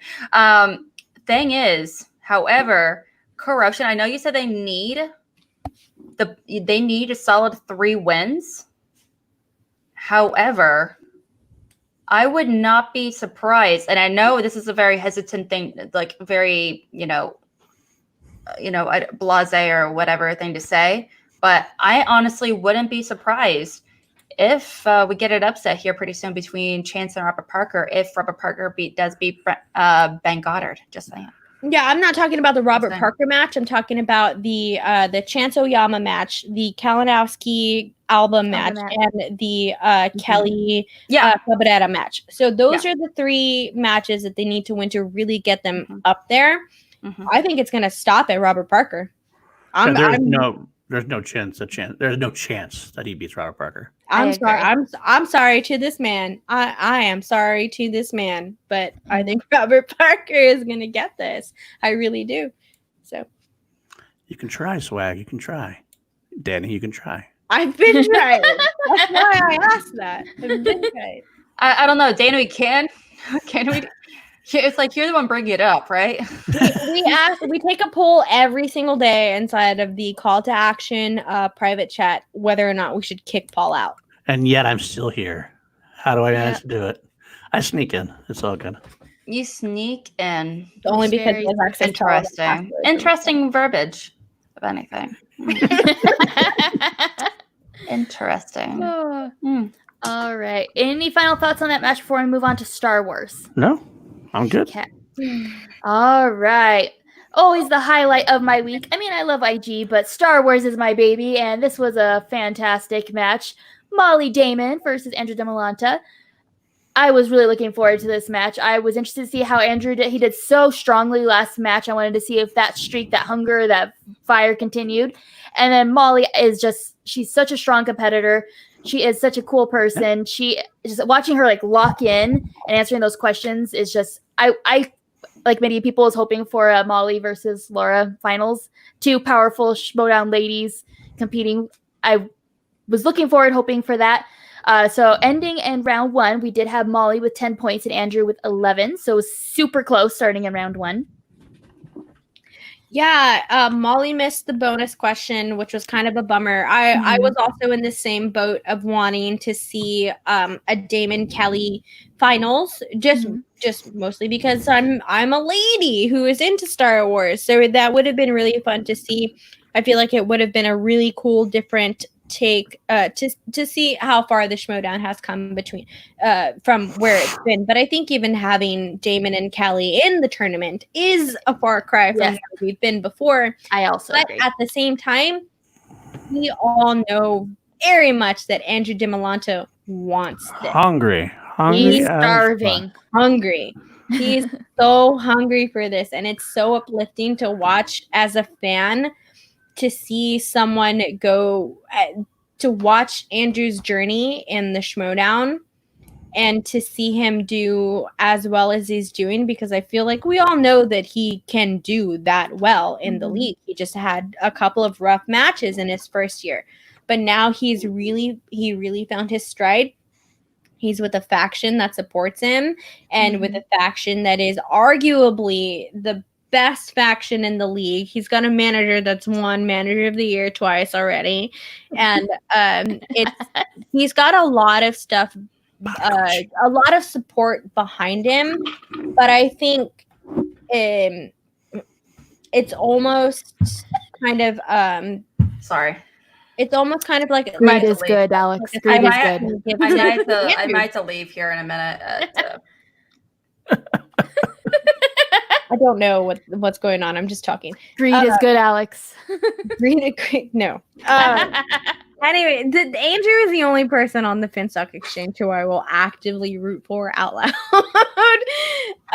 with the exception of Emily. But that's it's. Anyways, Andrew is hungry. Andrew wants it, and I think Andrew's going to go very far in this tournament, and it will be very fun to see that. As much as I want Ace to really take this, just as a female, I want Laura to win. As the swag account, I want Ace to win.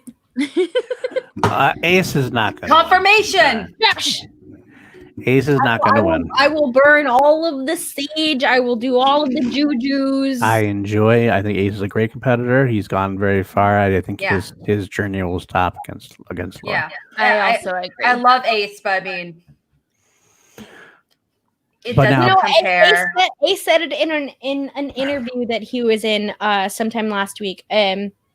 Every single match that he plays in the Star Wars tournament, he will always be the underdog. So every single match that he played, if he's going against Laura Kelly, he's the underdog. If he wins, going against Dimolanta, he's the underdog. Going against Damon, if he wins, he's the underdog. So I disagree. Has a constant struggle. Who do you think? No, hypothetically, if he were to go up against Sean Sullivan or Adam Witt, hypothetically, in a completely outside of tournament match, I would be like, no, he probably would win. Absolutely. Maybe. We're not talking about hypotheticals right now. We're talking Sully? about Don't talk about my boy suit up Sully. No, I'm just saying. I feel like that would be a much more, on point match. I think Sully, he's fantastic. His record does not define him. I think he's so much better than a 1-1.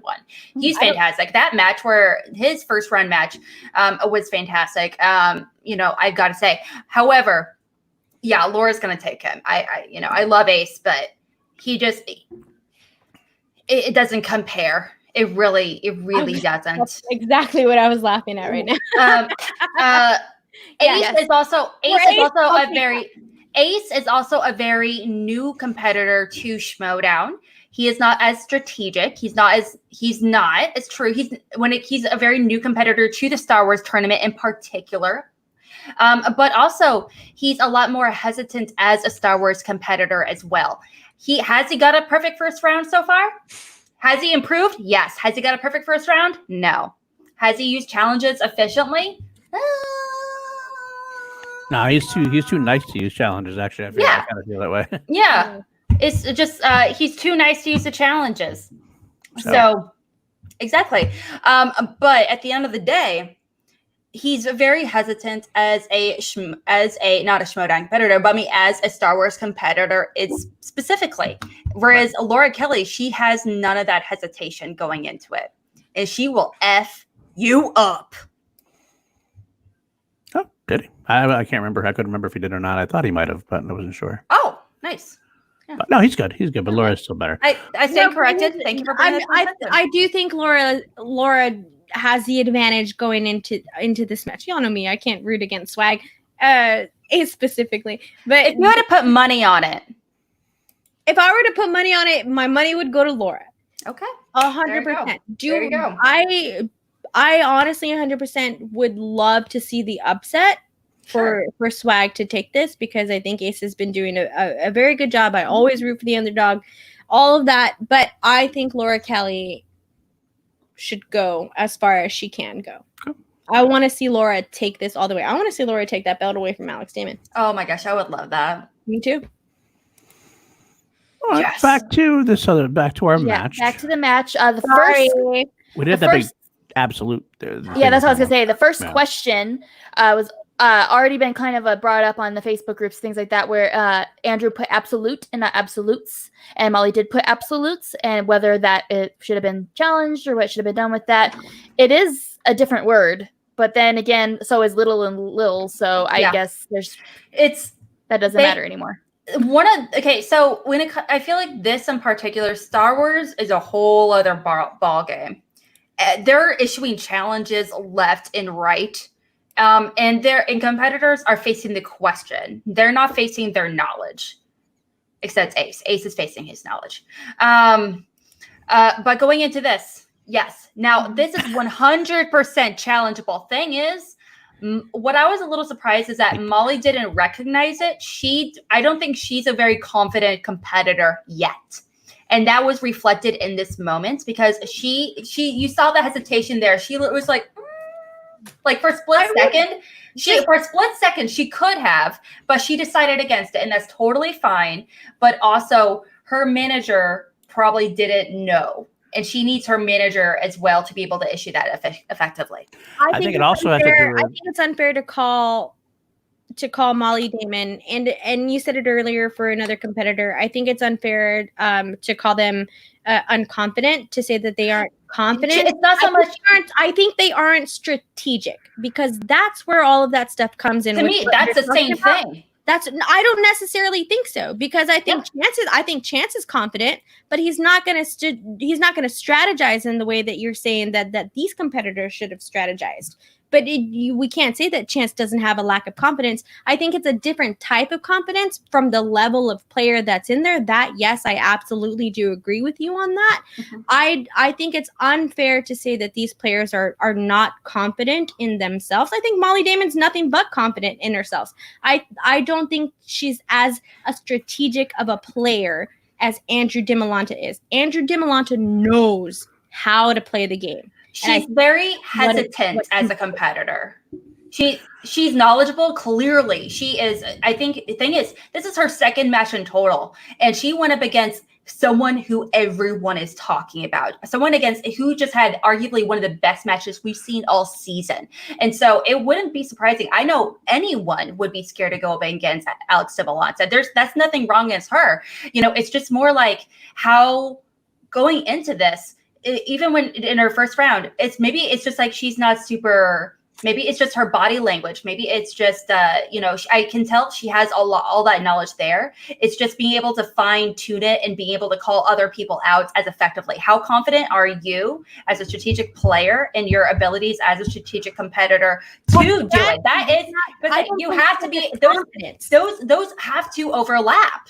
Not necessarily. No, I totally agree with that. You have to, though. No, they don't, because there's a difference between confident in yourself and knowing that you know the information that's going on in the league that you're in, and there's a difference between being strategic in the gameplay. That it is what it is. I get you can't be a competitor without the other, though. But behind I just think it's unfair to say that they lack confidence in themselves strategically. Why didn't that happen then?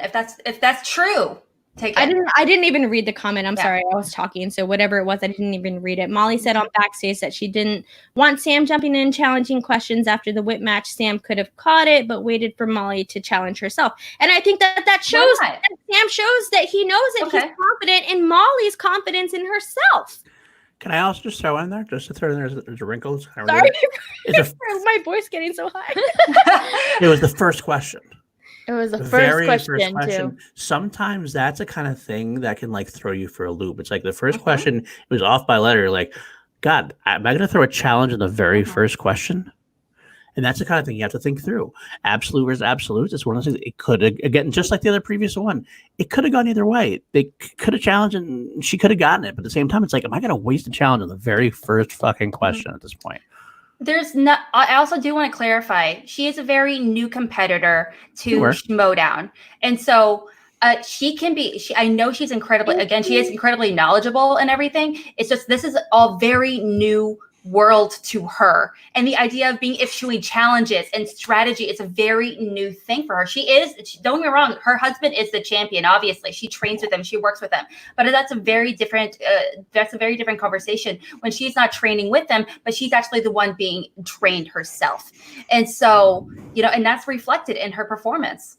If she was as confident and being able to issue that challenge, if she was confident in her ability to make that challenge, she might have walked away with the win. I just think it's unfair to say that it's confidence that stops you from challenging someone. I think that challenging in that sort of way comes more from strategy, because that's why we have managers now. That's who's Molly Damon's manager? Sam Levine, who knows the game, who's won belts in this game. And he doesn't know Star Wars. And he's vocal about that. But he trusts his competitor. If Sam Levine would have seen that they both of them would have written down two different answers, which is what technically it was, Sam Levine as a player would have known to challenge it. But he was confident enough in Molly to know that Molly had the confidence behind her to not challenge that question. So my whole point is I just think it's unfair to say that she wasn't confident and that she's not a confident player. Okay. I don't think instead of saying the word not confident, let me rephrase, hesitant in issuing those challenges effectively. Better wording. Hesitant just means that, though. Right. I think Molly has hesitant. Literally just means not as confident, though. I don't agree with a little bit. It just, especially depending on especially in this case. Yeah, I mean, different words. Yeah, I think it's a different word. It's, I mean, but a lot of them are used very similarly. As Illegal Montoya would say, I don't think you keep using that word. I don't think it means what you think it means. Yeah. The point is, if you are I'm hesitant to walk into the street at full traffic, or I'm if you are that, if you know for a fact going into it, if you know that if you issue a challenge, you're going to win. If you're going to win that challenge, you take that challenge. You do it, especially in the first round, and knowing that if you are that confident that you're going to win. You're going to win it. You take it. But she wasn't. There's a difference between confidence in yourself and confidence in gameplay and hesitant in being like knowing what Christian and Mark are going to judge.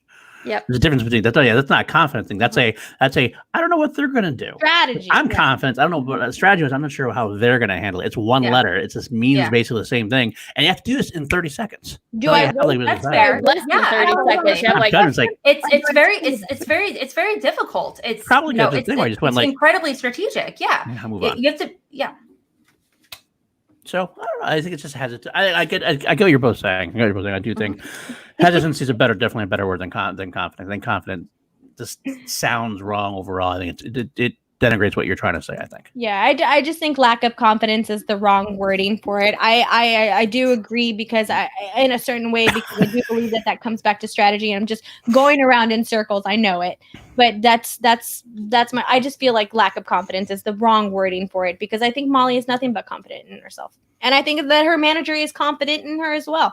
Mm-hmm. I mean, Malcolm just mentioned in chat, it's slow to speak or act because you feel uncertain, embarrassed, or unwilling. That is a definition of unconfidence. No, actually, what he said, the definition of hesitance is. Yeah, hesitance, exactly. So, which is slow not to speak of act is feel uncertain, embarrassed, and unwilling. That Malcolm pretty much up that definition. That is okay. So that is exactly the same thing as not being confident. If I'm not confident, I am feeling uncertain. I am feeling embarrassed or unwilling to make a risk. That to me, means the same thing. You can be hesitant without being confident. It does in other circumstances. It doesn't when you're playing I'm sorry for cussing. It doesn't when you're playing a game, because this is a game and this is strategy. This is utilizing what you know can work for you and what can't work for you. Is it plausible for her to call a challenge on that? Absolutely. Should she have called the challenge on that? Yeah, maybe she should have. Would it have been smart for her to utilize that challenge in the first round on the first question? Yes. For the Schmoedown? Yeah. I don't think so. You can be hesitant. If she was that, If she wasn't hesitant look at what Andrew DiMolante did in his challenges with that last match. Andrew DiMolante knew that he could have actually challenged on that question on the first time, but he saved it and he waited and he got lucky.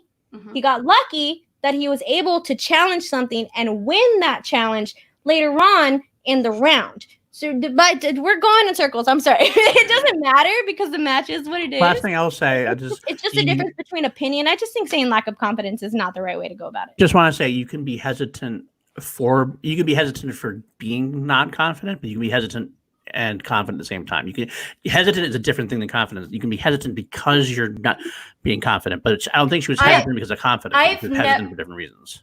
Anytime that I see anytime I hear competitors talk about a moment that they should have challenged or lack of hesitation or whatever may be, they talk about there's a lack of confidence in that moment. A lack of confidence in a moment is fine. I'm not referring to them overall as a competitor. I'm referring to the lack of confidence within that moment. And that in itself is meaning they are hesitant in that moment. And that's totally fine. They're all going to go through that when they are going to issue it. It's just how far are you going to talk yourself into it or out of it? And how quick are you going to do it within those 30 seconds? Yeah. It's just a difference. And that's part of it. And that's all that it is. It's just a difference of opinion. Okay. Yeah. Okay. So, anything around one? I think we've covered round one. I think. Wait, Are Alex and I supposed to fight? Isn't she supposed to be Alex and me fighting? What the hell? Danny, you're taking my job. I gotta turn him into win. I gotta get my challenges up. I gotta get my debates ready. I gotta turn him into win. I'm coming home with that belt. That belt is gonna be on that bookshelf, okay? She's coming home with that belt. She's training. We are witnessing the work. All right. We'll go. I was ready for round 2 because we're actually going to go into round 2. So yeah, round 2. All right. Well, Andrew got Return of the Jedi, and he's stuck with it. And here we go, another challenge. Oh gosh. And then Molly did. I believe she spun again and got. Yeah, she spun New Hope first, and then spun again and got Phantom Menace. She did steal 2 points from Andrew and ended with 20. And he stole 1 point and ended with 20. So they were tied at the end of this round.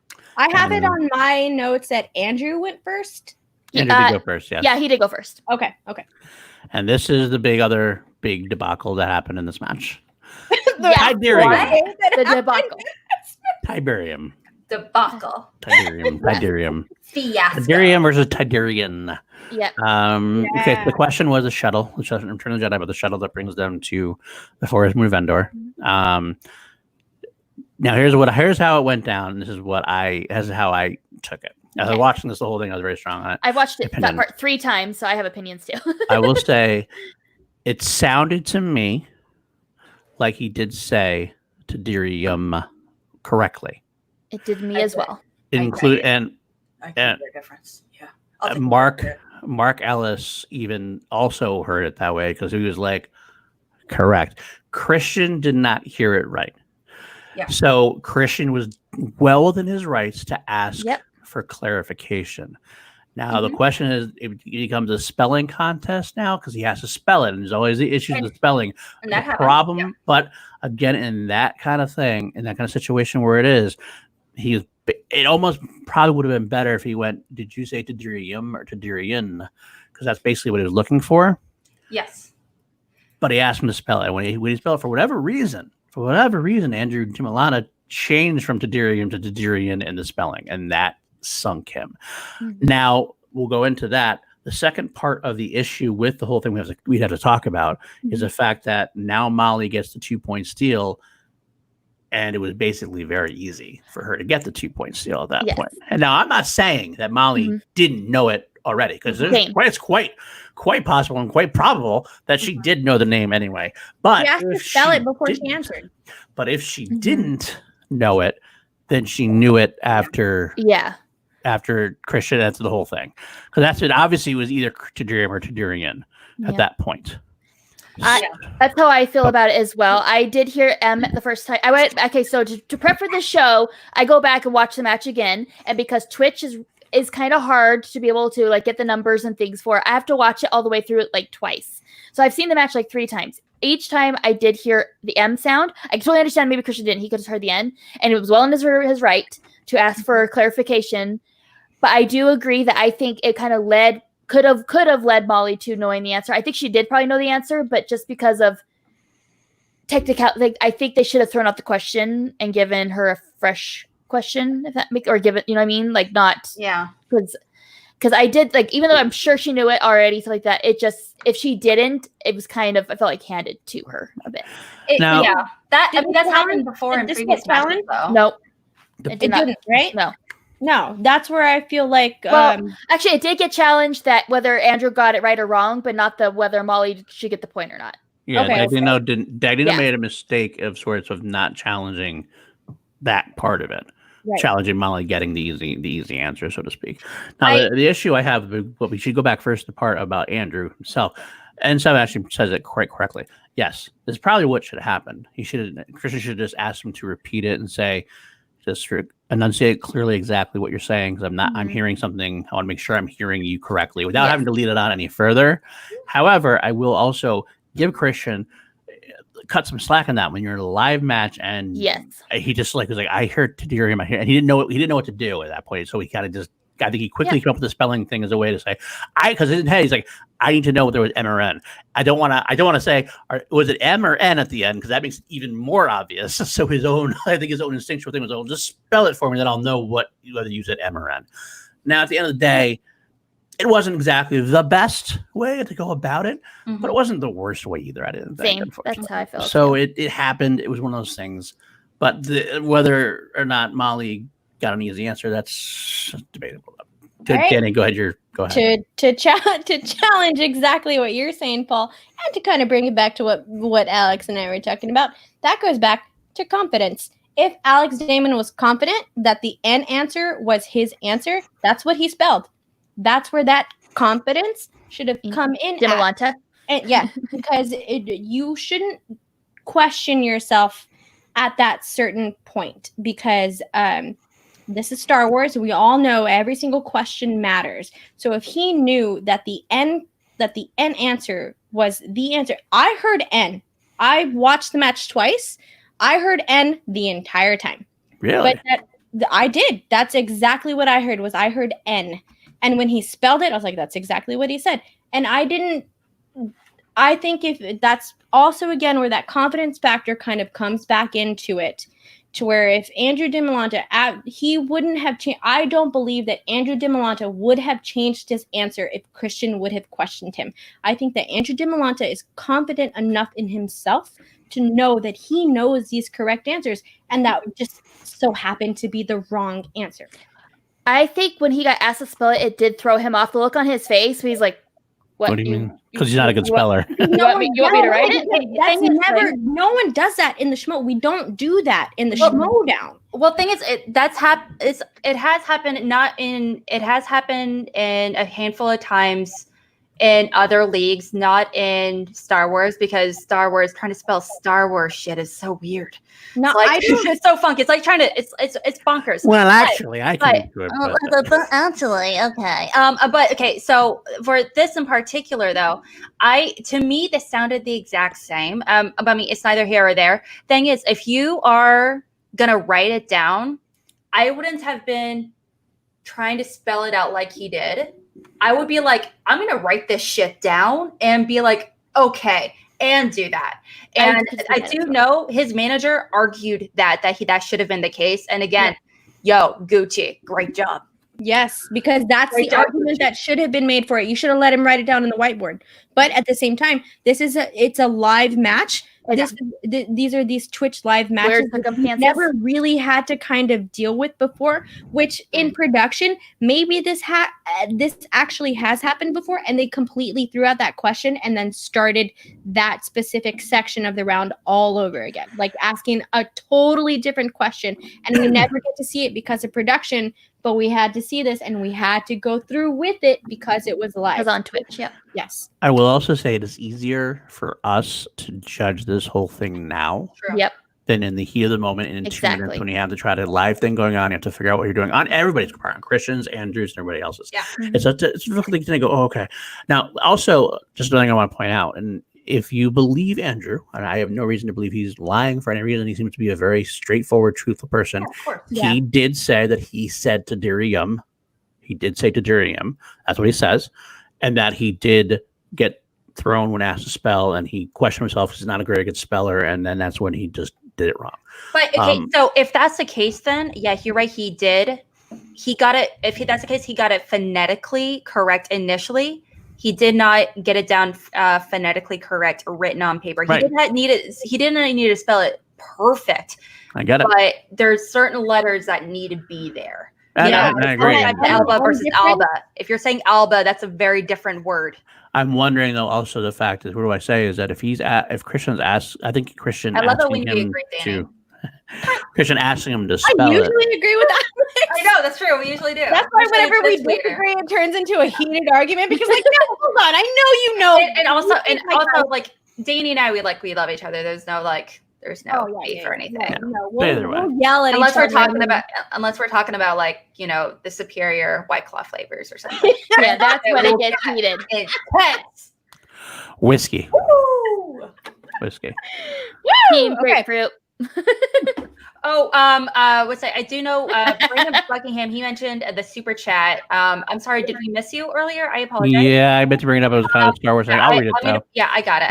Kelly hasn't missed. I already got it. Kelly hasn't missed a question in round 1 for Star Wars in her MTS career. Does the streak continue? Yes. good. Now she did miss a bonus question against Damon in Spectacular, just so you know. So I just want to throw that out there. I don't know if that counts or not. Theoretically, I know it's one of those kind of asterisks. Danny's obviously saying she doesn't, and she's ready to fight me. And I'm not saying it does or doesn't, but I just don't jump on me yet. I'm just saying, I'm so sorry to say this, but if y'all ever question the swag account is me, the swag account just said mango over everything. Ew. That's me. That's how y'all know the swag account. Mango tastes like ass. Mango's one of my least favorite. Mango is like blackberry and mango are my least favorites. Freshly cleaned ass. Yo, this comes from people who like the lime flavor. Okay, lime is good. Grapefruit's good. I like the citrusy. Are you kidding me? I disagree. Is the best. I'm sorry. Lemon. I'm sorry. Okay. And N7 Shepherd is. I feel like this is the first time we've seen your name in the chat. I'm so sorry that you had to come in on this completely disparate. Or also by extension, Jugger Bear. I'm not sure who you are, but it's like, welcome. I'm so sorry. This is your first one. You drink whiskey, but usually for live streams it's White Claw. But you get us all together. Yes, we are whiskey. At live events, we drink plenty of whiskey. We promise. Whiskey, so. Speak for yourselves. Well, that sounds nasty. But back to what you're saying. I get what you're saying. There is an argument that could be or not. It's not. I don't think it officially counts. It's like of the playoffs in a way. It's a different thing. So I get what you're saying. I think I disagree that bonus question counts as like a round one question necessarily. It's a different thing because you don't always get it. It's one of the 10 questions of the round one questions. Yeah. Brian! Brian. Hey, everyone. Hey. Oh, thank Great job. No problem. Awesome anytime. job tonight, Brian. You guys did really fantastic. We love Anything you need to do. Amazing. Good job, my dude, for sure. Thank you very much. Love it. I kind of agree with Shepard over there. But I know that I was joking about it not counting and stuff like that. But I agree on both counts because technically getting a perfect round would allow you to get that bonus question, and that counts as your round. So I can sort of see where that argument would go. Would go into it, but just because I love Laura Kelly so very much. Well, and also the same thing when you say it, she had a perfect round. They still call it a perfect round. So if she missed bonus point. She missed the question, but she still has a perfect round. So if you have that, then it's got to be considered not really a round one question. Yeah. Again, I see both points. Foul in basketball, like that point might not have been there if it wasn't for this technicality. I'm not gonna lie. I consider Laura Kelly to be one of the most perfect competitors we've seen in Schmoedown. And as far as like the Star Wars tournament match, just because she lost to Damon by 1 point. Mm-hmm. One flipping point at a live match, at her first live match ever. And not only that, it was like 35-34. Okay. They were in overtime and it was a magical moment. And even her matches before that against Scrimshaw, against Andrew previously, she knocked him out of the park. She was like perfect in everything. And she won, obviously. That's why she got to the championship matches. So far, the entire season, she's lost less. I mean, in her entire Star Wars Schmoedown career, she's lost less than 5 points total. Sorry, I shouldn't put 5 up there because I don't want to be associated with Finstock Exchange. Yeah, don't. Like, greed is good. I love Gucci. I can't go. I can't go with the 4 horsemen thing. That's the problem. So, less than 5 points total. Let's do this. 6 points? Is it? I don't know. I can't remember. I just remember I remember counting it sometime earlier this season, and there obviously, like you said, there's 1 extra point so far. But yeah, that's 5. Seriously, in her entire Schmoedown career, that's bonkers.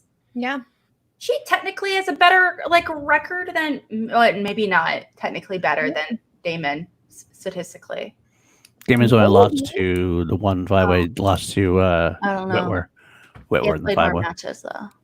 No, I was gonna say, isn't Laura Kelly technically something to know? But it's she lost to Ace that's 2-0. So Ace is undefeated. Ace is, I think, the only undefeated Star Wars competitor right now. I think. Yeah. I think so. Anyway. Mm-hmm. Yeah. So either way. All right. Drip, drip. I stand corrected. She did lose and she beat Militon later in the season, but she lost to Scrimshaw. Oh, thank you so much for David for correcting me. I appreciate that. Thank you. So if I'm wrong, tell me. I appreciate it. Except if you're trying to tell me the difference between unconfident and hesitant. But I digress. Just kidding. I love you guys.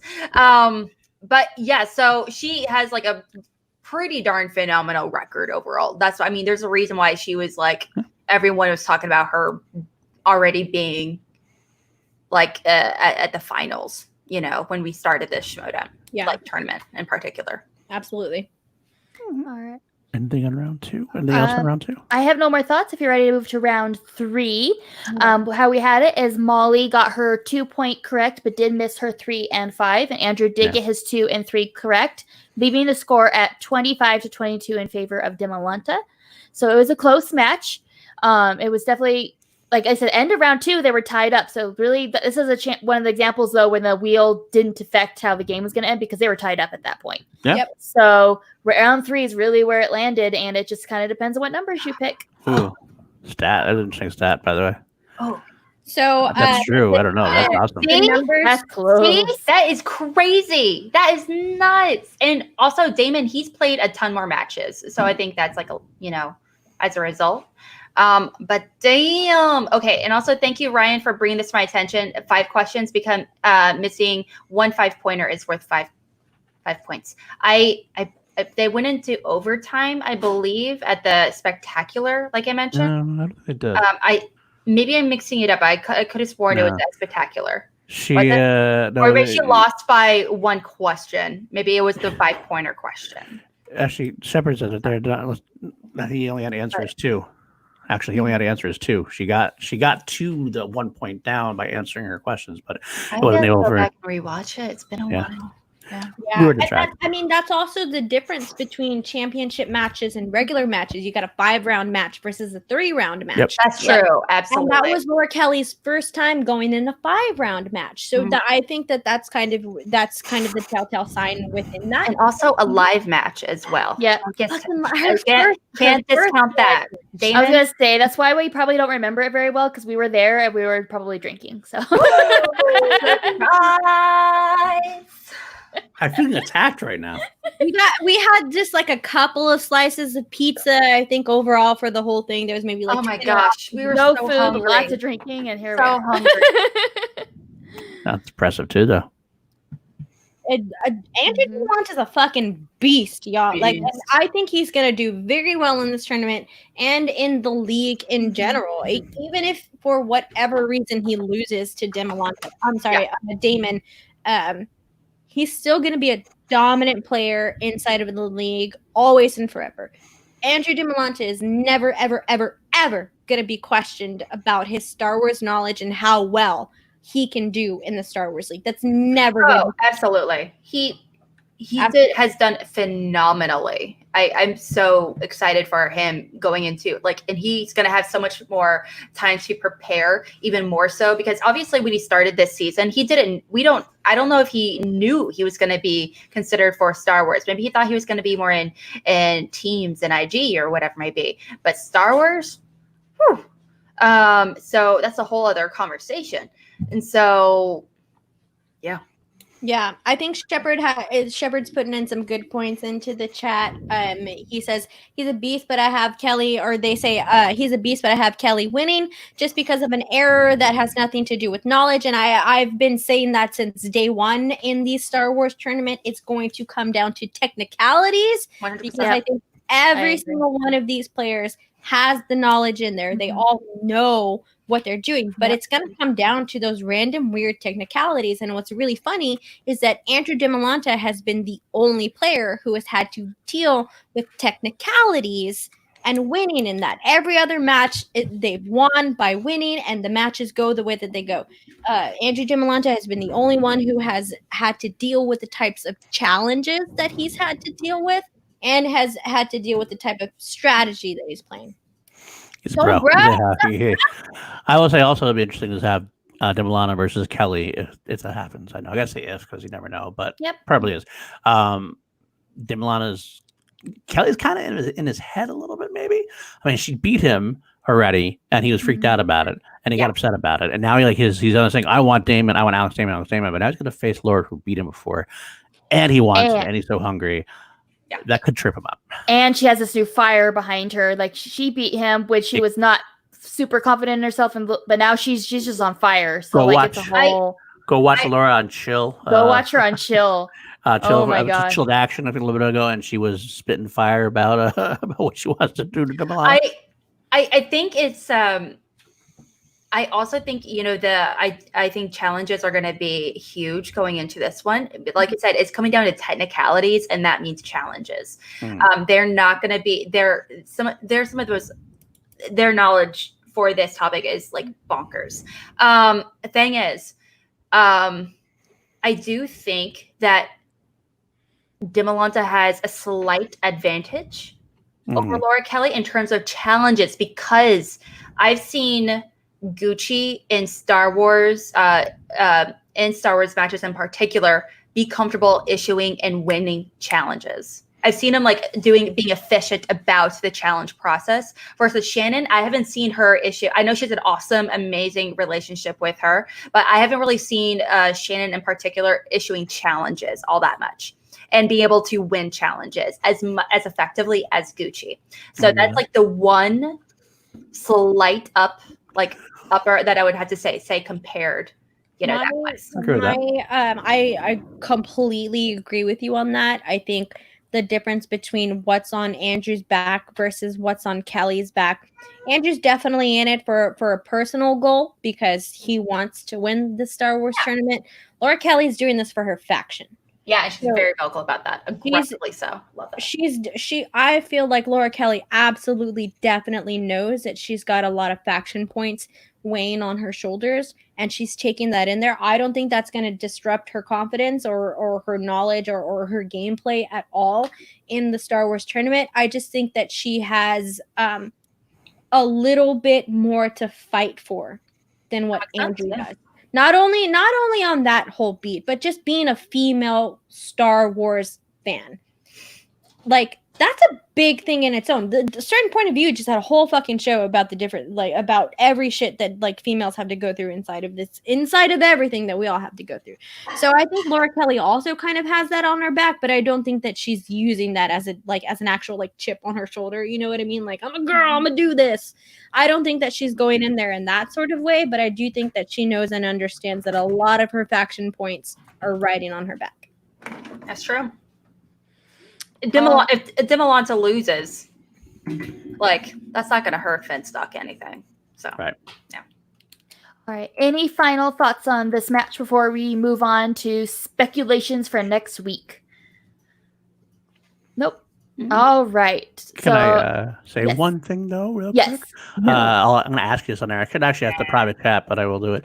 Anyway, since they announced the teams tournament's going to happen possibly, I think we should wait till next week to start talking about who's going to be in it. I was just going to bring it up in the news probably just like that. But definitely I don't think we have time to speculate on it today.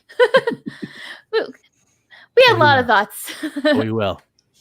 All right. Maybe we'll have a mini call live session soon or something.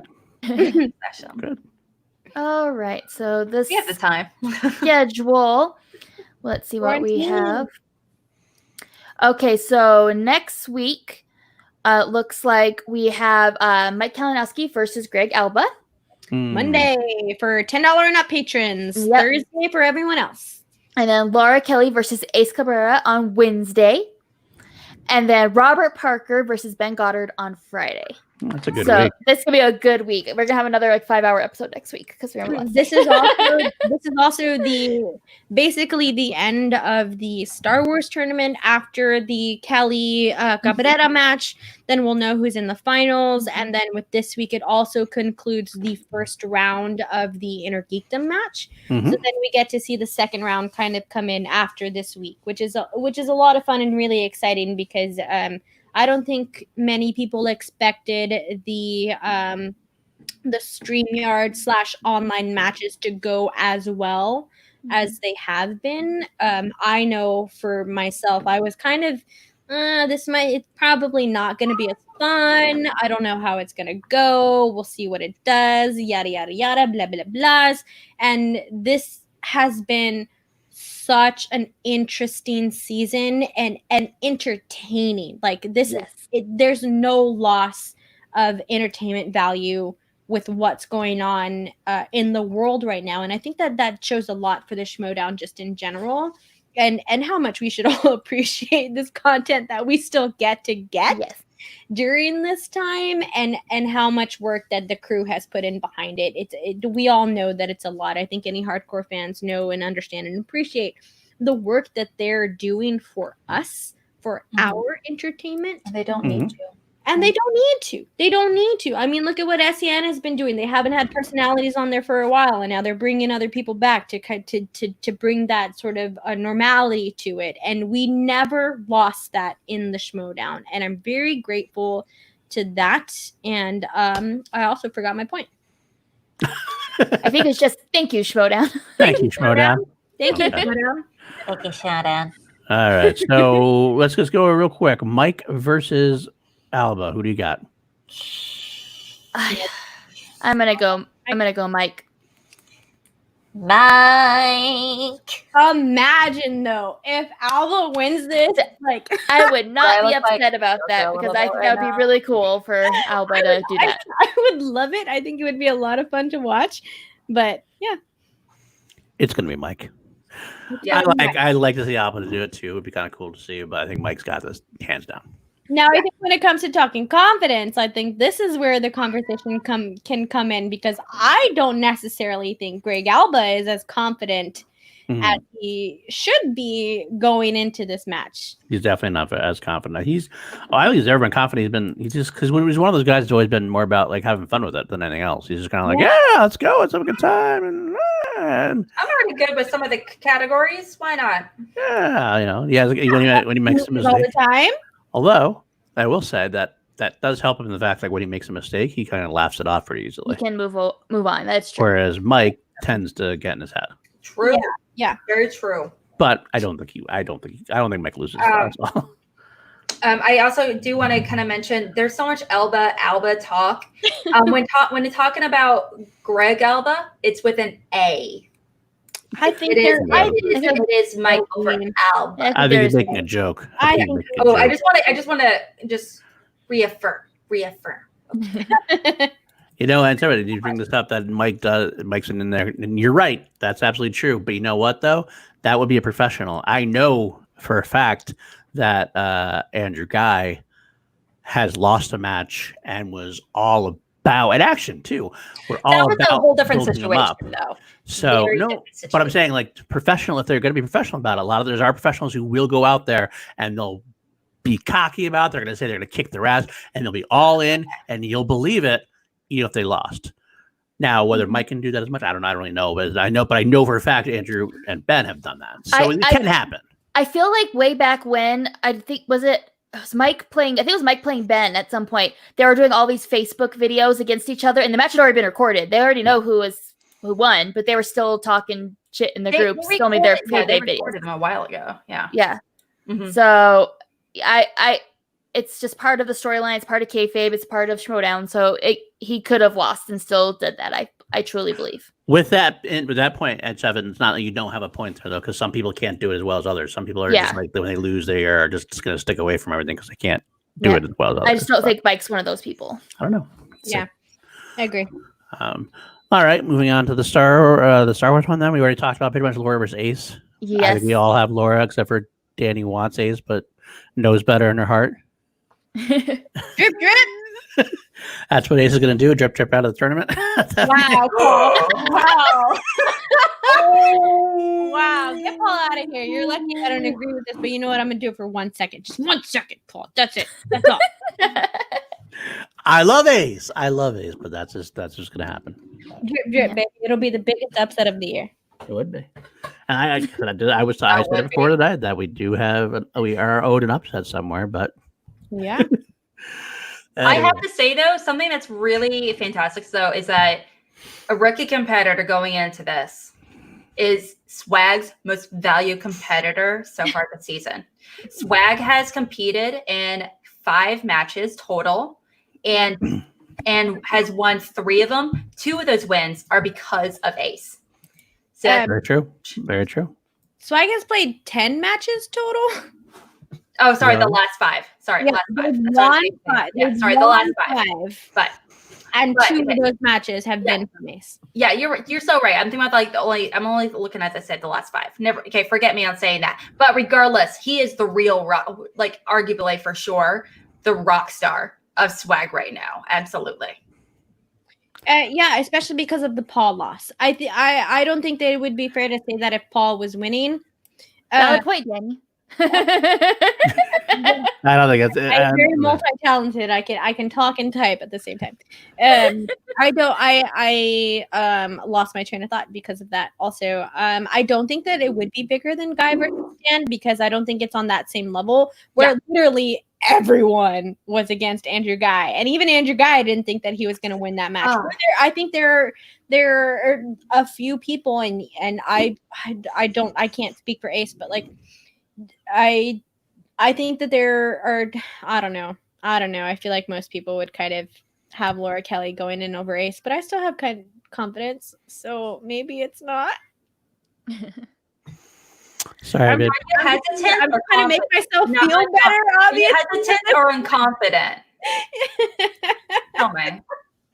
I'm just trying to make myself feel better. Y'all are going to watch me cry when Swag gets out of the Star Wars tournament. All right. And Parker then versus Goddard.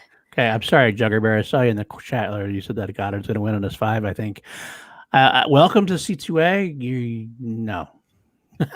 Not going to happen. Parker is going to knock him out. Goddard has been amazing. He went head. He went head to head with him in Middle Earth. He was like in the Middle Earth one where, I mean, they, we can't go into specifics, obviously, but they were neck and neck for 90% of that match. Yeah.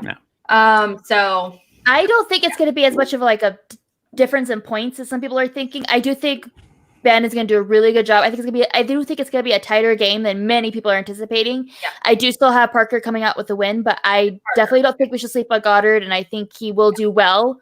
I think it's going to be a good, tight match.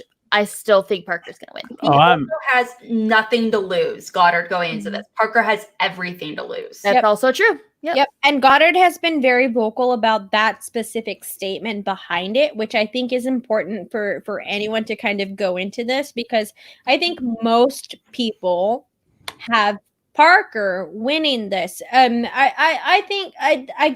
I guess that's just from what I've seen. I know that people I talk to and anything like that, and what I've seen in the Schmoedown, Parker kind of has this upper advantage. I think right now, in terms of Rookie of the Year, who is in the lead for that, Goddard is absolutely 100% in the lead for Rookie of the Year, which is something that I honestly, Ben, my dude, I got you all of that stuff. Whatever. Didn't think that would be an actual thing that would happen, because I felt like Ben was overhyped because he was just a part of SEN and all of that stuff, but he's done nothing but prove every single naysayer wrong with every single match that he has played. That's true. I still think Robert Parker is going to take this. Unfortunately, but I think Ben Goddard goes in there with that same mindset that Alex said. Parker has everything to lose. Goddard has nothing to lose. Yeah. Nothing to lose. If Goddard wins, I have also been told Parker, he does have some knowledge gaps he is actively working on, but they are very there. And I'm saying from those that have trained with him in the fan leagues and that are still currently training with him.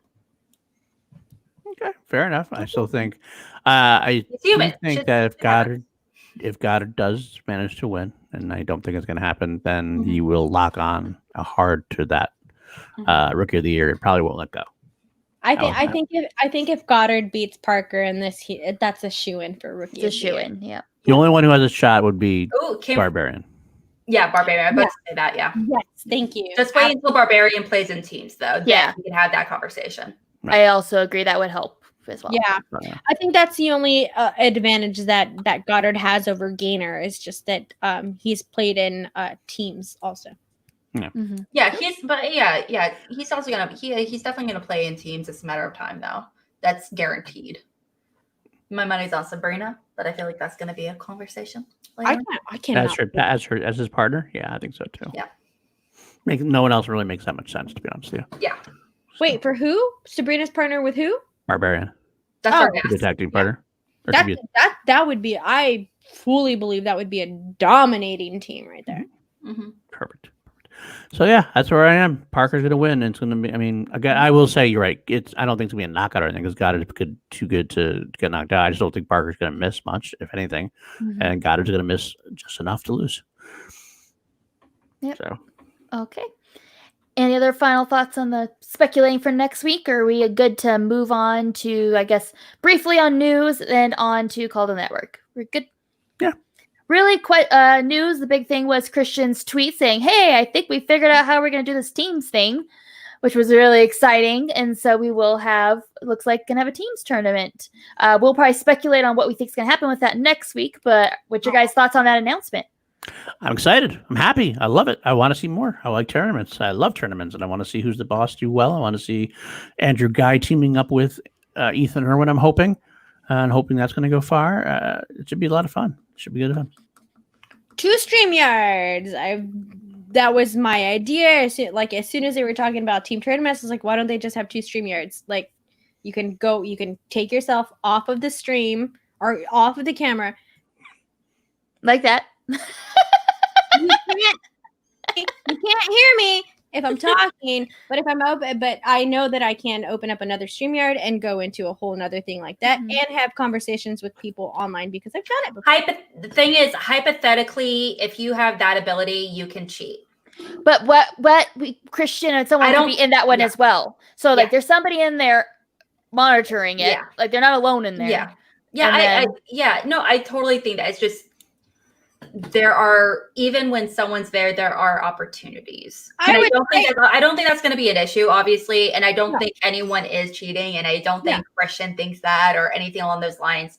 It's just there's going to be, if that were going to be the direction they would go, which I would be surprised if that's, because I can't imagine there's many options at this point, honestly. But I do think that if that were the direction they were going to have, they're going to be flooded with cheating accusations as a result. And they hate that. I do know that. Obviously. Right, but what would be the difference between this StreamYard versus also having that StreamYard? Because that potentially you could still do that exact same thing now.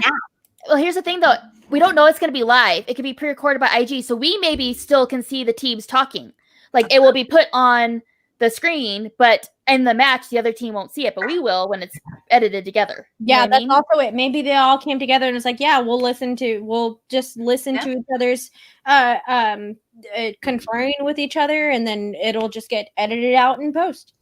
We'll fix it in post. I feel confident they're gonna figure something out that people will be happy with. They wouldn't be doing it if they were scared that there was gonna be controversy. Exactly. I have confidence in everyone involved. I think it's gonna be great. That's all. Good to go. Okay. All right. And so our next segment we will be doing tonight is Call to the Network, where we talk about all the cool shows that we have upcoming this week on the channel. I don't know how you guys want to talk about your shows. We do have those videos and things if you guys want to show them. I was ready to do it. Let's do it now. Tomorrow night on Shield Action.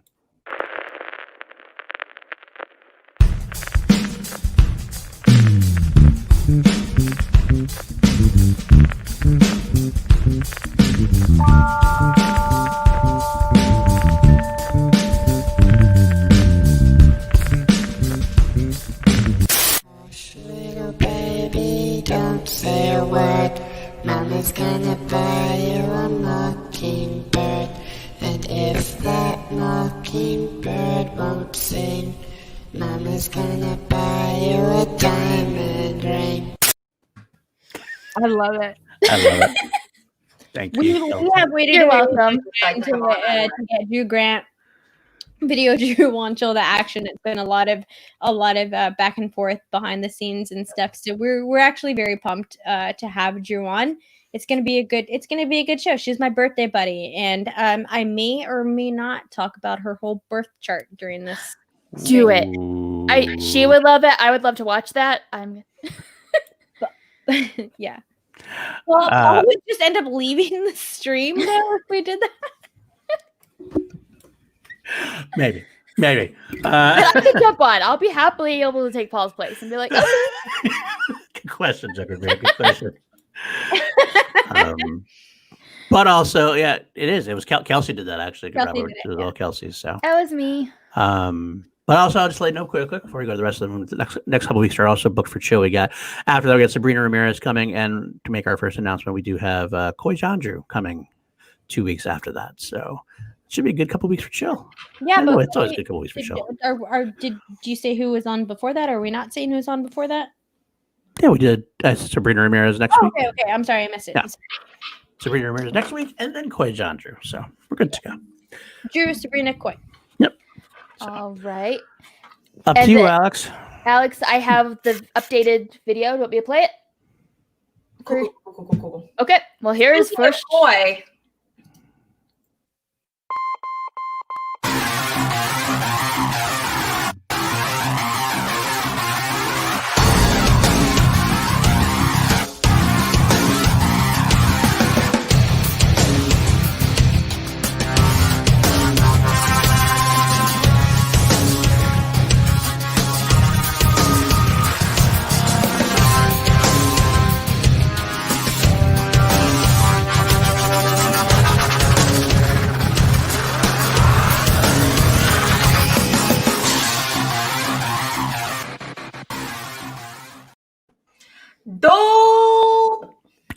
I'm so excited for that match. It's gonna be so good.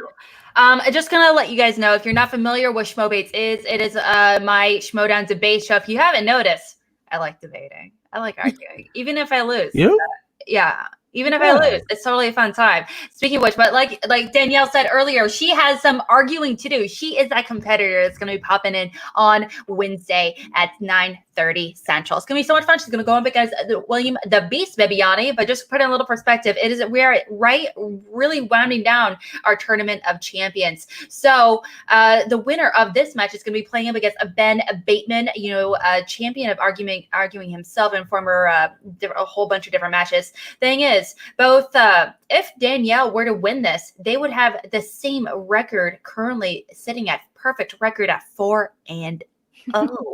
So just saying, indeed, that would be massively impressive. And also, whoever's going to be the winner is really going to be determined by the voters. So you should definitely come and hang out. That'd be pretty freaking awesome. Yes, but don't be biased in your votes. Vote for the arguments, please. Don't be biased in your votes. I did not know that it was going to be Koi who was judging my match against Bibiani. I was already nervous enough to be going up against Bibiani, but to know that it's going to be his manager that's judging. Well, he is as he is my co-host, but he is not a judge per se. He helps me moderate the conversation and point out, pros, cons, and all that good stuff in the arguments. But at the same time, he and I are not the ones that are going to be determining the ones that are going to walk away with the bragging rights. I was going to say, we also have Alex as one of the hosts, and she might be a little biased towards you, Danielle. So after tonight, I don't know about that. That is a solid under normal circumstances. I think it balances itself out. Yeah, absolutely. But the winner is determined by live voters. So definitely come and hang out with us and listen to some really cool, weird arguments. I got my questions picked out, so it's going to be a real fun time. I guarantee it. I'm so excited. It's going to be such a fantastic match for sure. Don't miss it, guys. It's going to be awesome. Excited. Do I go full heel on Bibiani or do I save it for Bateman? Because I can't wait to talk some shit to Ben Bateman. That's a lot of confidence. You got to get by Bibiani first. But yeah, that's true. You do. Look out, folks. Look out. It's going to be a fun match. All right. And then later in the week, of course, we'll have Call to Action Live, usually at our usual time at 7:30 Pacific time, but we will change it for special events and things like we had today with the ladies stream. But expect us at 7:30 Pacific time. All right. And I think that covers what we have coming up on the shelf, other than, of course, reactions as they come out. Reactions. Absolutely. We're going to be doing a few more specific match breakdowns and things like that here pretty soon, instead of just regular reactions. So just kind of keep that in mind when I start doing them here pretty soon. All right. But thank you so much, though. Yeah, I like doing them. All right, perfect. And the final segment, questions from the chat. So whatever you want to ask us about, if it's Schmoedown related or not, Streamlabs and Super Chats do take priority, but just get in your questions. Which we have one. We do. Well, what is it's a it? statement. It's a statement, but Okay. Juggerbear53, thank you for donating. I may give Ben all the shit when he's in the Bandit Brigade. I may give Ben all the shit when in the Bandit Brigade, but he is hungry. He wants it. He's studying hard for it, and he's walking away with a W and with Rookie of the Year. Believe it. Well written. I'll believe it. Proposed. I'm not going to believe it, though. Sorry. Get out of here. Yeah. Sorry. I mean, I'm sorry to this man. I do not know this man, and I just like your emotions. I do not know this man. I do not know this man. That's how I feel about Ben Goddard going against Robert Parker. I just feel like Parker is laser focused because you can't say one wants it more than the other, because I think that they both really do honestly want it equally. I think it just comes from different depths of the heart, Yeah. So Robert Parker has been playing in the fan links for a very long time. He's been a fan of the Schmoedown for a very long time, and I think fan emotions have a different sense where Ben Goddard I'm not saying that Ben Goddard got handed a position inside of the Schmoedown, but he was very adjacent, but he's done extremely well. And no one can deny how well he's done in this tournament. If he would have lost 3 matches in a row, this conversation, or 2 matches in a row, this conversation absolutely would not be happening. But Ben Goddard has done nothing but prove himself inside of the Schmoedown, and he's gonna do great. And he's up for Rookie of the Year, and Robert Parker's still gonna beat him.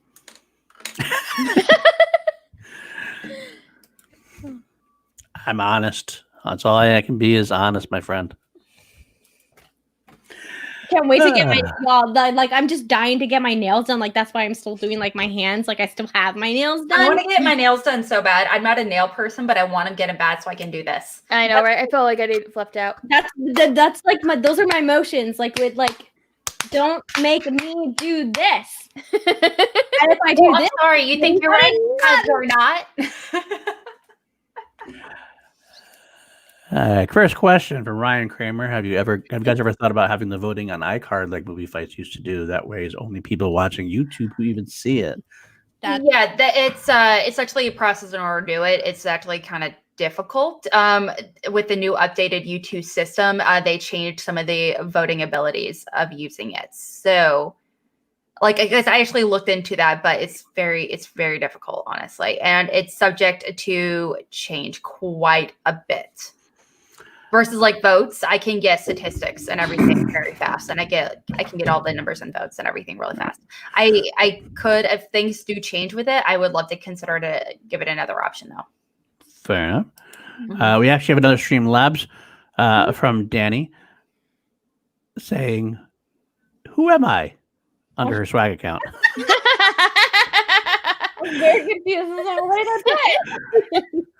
I'm gonna guess it's Danny. I did the fact that I know that most names from swag have come up in the chats before. That would be typical names I get. I know people have guessed Winston, Ace, RB3, and me, and other people that are a part of swag, and Dwayne even. People have questioned if it's Dwayne who's doing it.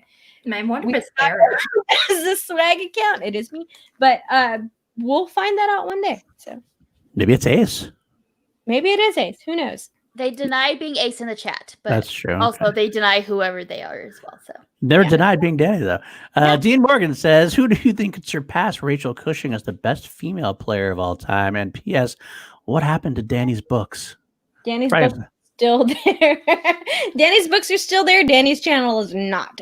So the channel will be up soon, very soon. I absolutely promise.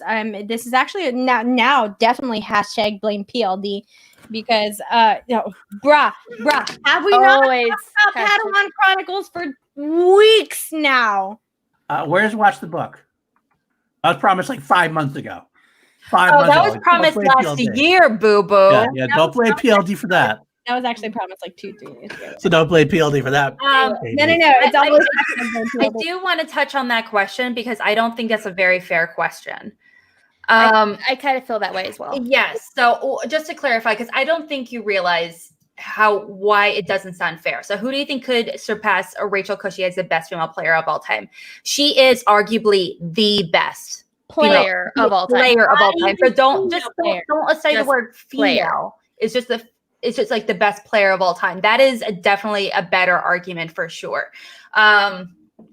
So I just don't like that question just because it really kind of pits men and women against each other more so than they already are in the conversation, not only when we're comparing stats and, awards and all that good stuff, but, in the socials, but also when it comes to, the competitors themselves, because the competitors themselves, that's not a conversation. There's not an award. There's not a Schmoedown. That's not a word.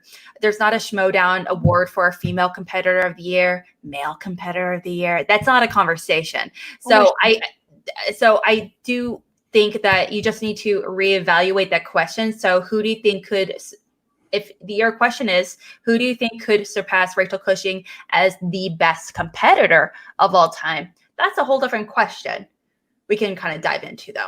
I do want to say something really quickly about like the female aspect on it. Watching a certain point of view earlier kind of put something in my brain that I knew, but I hadn't really like pieced together the fact that Mara went into her matches 5-0. 5-0 in Inner Geekdom and is the only singles belted female champion. That honestly, when they said that didn't get talked about enough, that really kind of snapped a fucking finger in my head because it doesn't get talked about. I don't hear people talk about it at all on this. It's very and didn't Mara win that match against Rachel? Yes. Yeah. So I think fair and square. So I think it's and they were both in bad shape for that match. I think that's they're both sick. One of the hardest matches for fans who know the situation for us to go back and watch. I've only watched that match 1.5 times because I could not go and finish the match the second time. Nothing against the Schmoedown or anything like that. It was, and we all know behind the scenes they both chose to do that, and it was still a hard thing to watch. But when it cut, like if you're, it's. I think the whole point of this, like what Alex is saying, what Kelsey is saying, what I'm saying, and what all females are going to say, it's very. Let's just not pin females against females, especially in the Schmoedown, because that's where the conversation is now. That's why a certain point of view did the show that they did, was because of the comparison between females and males. So pitting females against females is a certain thing, but I totally get that whole point behind it. And I think if we did have to come up with an answer for it, it would be Mara. And arguably that Mara might actually, no, you can't say that because best competitor, that also applies to being ability to play in all leagues. Yeah, she's played in all leagues, and that's exactly why Rachel is the best competitor in the Schmoedown, not just as a female. Exactly, the entire Schmoedown. She's the only one who has done that as well as they have done it, and she'd also defended the belt several times. Versus, like, you can say, like, Mike Kalinowski, he's held on IG and the team's belt simultaneously, as did Rachel. So I can understand the comparison if we were going to go in that route. However, Kalinowski hasn't defended the belt of either. When when it comes to teams, they lost right away in their first match up against Founding Fathers. When it came to IG, he lost right away to Kevin Spence again. So, what about Merle? Yeah, but he lost. He lost his next time. Merle does have singles and tag teams, though, and he defended them. I just was referring to specifically IG and another belt. Okay. Yeah. Just want to make sure we're saying because I'm hesitant to say it's easier because I don't think that's the case. It's just a completely different set of skills that you would need to have in order to get an IG belt versus a singles or teams. Because if you're a good competitor in singles, chances are you're going to be good in teams. But if you're good in singles, you might not be good in IG. So that's a completely different thing. Yeah, and what Jugger Bear is saying inside of the chat, using that logic though, Ghai is better competitor than Dan. No, because Rachel competed in multiple leagues where Ghai only competed in teams and in singles. Where Rachel competed in all 3 of the leagues, I think that's where that gives her a leg up on that. That I don't think that means that my logic fails behind it. I completely get what you're saying, but if you just step it back just a tiny bit, Rachel has competed in more leagues than Andrew Ghai has. So even if you were using that same sort of basic logic, Andrew Ghai has not competed in Inner Geekdom. And as much as I know that Andrew Ghai is my Lord and Savior, I know that homie is not going to do well in IG. And he's upfront about it. But also again, just clarifying, she's also competed in 3 leagues simultaneously. If she decided, hypothetically, if she wanted to next year, she was like, you know what? Fuck it. I want to go back to IG, but only IG because I miss IG. That's a very different conversation. But she did 3 leagues at the same time. Bateman, Roka, all these top-notch competitors, they said they've entertained the thought because the idea is fun. The idea of that I could potentially have, 3 belts. But it's damn near impossible. Kalinowski tried. Mikey 3 belts was a thing for a hot second. We almost had it. That shut down real quick, though, unfortunately. It's like a whole thing. But who knows? Maybe it just takes that one competitor to bring it back. And maybe Rachel will come back and maybe she'll get all 3 belts. Who knows? That's crazy. But that would be at the same time, it's just so difficult. At this time, no competitor is confident enough to do all 3. And I'm saying confident to do all 3, not hesitant. I'm saying confident because I hear no competitor say, I'm amazing at all 3. Kalinowski, he's arguably the best one so far. Yeah. As well as Rachel. But Kalinowski, he's like, I'm not going to lie. You're close. I can't do this. He's tried, but he can't. He's just study-wise. He says he can't. He's not going to try going for the 3 belts again. Yeah, and Christian has stated before that he doesn't want his competitors competing in all 3 leagues. Yeah. Now, especially. Yeah. Because of that burnout and that type of fatigue that can happen, and you never want to see a player get burnt out in the Schmoedown because we love each and every single personality that comes in and plays. We appreciate every single personality that comes in and plays. Mm-hmm. So we never want to see them just burn themselves out from gameplay with it. So I completely understand Christian's logic behind that, and I agree with Christian in it. I don't want to see people playing in all 3 leagues, but I do think when you're arguing best Schmoedown players, you have to factor in all 3 leagues. Mm-hmm. Now, I do know he's also there was Barbarian has a chance to do it, or Ben Goddard. Those are great suggestions. Who knows? Right. Who knows? But even Goddard, he's like, I'm really good at IG. I don't know if I'm gonna get. I don't know if I'm on championship level yet, though. He's not confident enough to get that to that level yet. He thinks that's a work in progress. I think Barbarian actually has the best chance. I think Goddard is going to be good. He's played in 2 matches. We can't talk about that conversation. Yes, we absolutely can. No, we can't. No. We can't talk about a completely different, complete hypotheticals. I know for a fact he's going to do amazing in teams. That's a fact. I think he's going to be great in IG. Absolutely. He had limited time to study. He's played in 2 matches, though. Okay, mark my words. That's all I got to say. Mark my words. 2 matches. That's my words. Still talking about. He has the same, pretty much the same record as what's his face, the dude from Sen, that guy, that dude, that one, Goddard. No, that other dude, Brett. Oh. No, they're technically both 1-0. You're right. They're both 1-0. Are you going to compare them? Really? No, I'm just saying. Technically, if you're you're actually proving my point, though. You're actually proving my point. But you're saying like you can't judge it on one point. You can judge it on that. Well, you said that you are judging on that point. I am. I don't want to have that conversation. I feel like that's a disservice to the Barbarian. I don't want to put him in that conversation just because I don't think if you played in two matches, even if you get perfect records, I don't think you should be in the conversation to be having whether or not you should be in the conversation for a championship level yet. We're doing that with Robert Parker, and he's played. I don't think that should have been in the conversation yet. All I'm saying matches. All I'm saying is from what I've seen so far, he has a better chance than Goddard does. He's played one match. You can say what you can say. You're clarifying whatever you want. You can clarify however you want to clarify. I'm saying that in my feelings, after seeing the one match in Intergeekdom, after talking to him, after seeing all the things he knows and doesn't know, I think he has the best. He's going to be amazing. I think he has the best chance. That's all I'm saying. You're arguing. Great, but you're not being fair to him. You're arguing. I'm not arguing. I'm being completely fair to him. I'm being completely fair to him. I'm saying I have confidence in him that he has the best chance. I didn't say he's going to do it. I didn't say he's going to do it. Ridiculous. I didn't say he's going to do it. I feel bad for the guy. If he doesn't get a belt, it's a disappointment. If he ends up, that's a disappointment.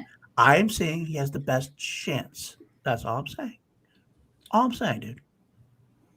More so than Kalinowski? We were talking outside of Kalinowski, but yes, actually, I do think so more than Kalinowski. To be honest with you, wow. I do. Well, that's conversation right there. I don't. That's more, but that is more of a gut feeling than the other one. I think that seeing the matches that I've seen so far, again, one match I know I'm talking to versus Goddard versus Barbarian, and we're talking just those two. My prediction is that Goddard is going to be a 1A kind of player, whereas Barbarian could be a number one player all throughout with all three leagues. That's just my initial gut instinct. I could be proven wrong, absolutely. Paul, in that opinion, you're taking Barbarian over Goddard just in a okay. I agree with you in that sense. I also agree that Barbarian has a very good possibility of taking this division. Anyone who's watched Craig play, I don't think that you can deny that from Craig, really honestly. Like, I get it that Kalinowski definitely has a point to prove, and no, I don't think anyone should put Kalinowski on any back burner. I think every single match that Kalinowski plays, Kalinowski should be the favorite in all of his matches. I think that it definitely, because they're on opposite sides of the bracket, yeah, I think we could potentially get a Barbarian Kalinowski match, and that would be so much fun to watch. And that would be awesome. I feel like Kalinowski, a weird sort of thing. The thing about what we've seen from Kalinowski and what we've seen from Gainer, we've seen Kalinowski lose, haven't necessarily seen Gainer lose. Gainer's still fresh in the league. Kalinowski's a vet in this league. Very arguably, a lot of players, a lot of fans, number one player in the league, and arguably someone who has completely flipped the Intergeekdom division on its head.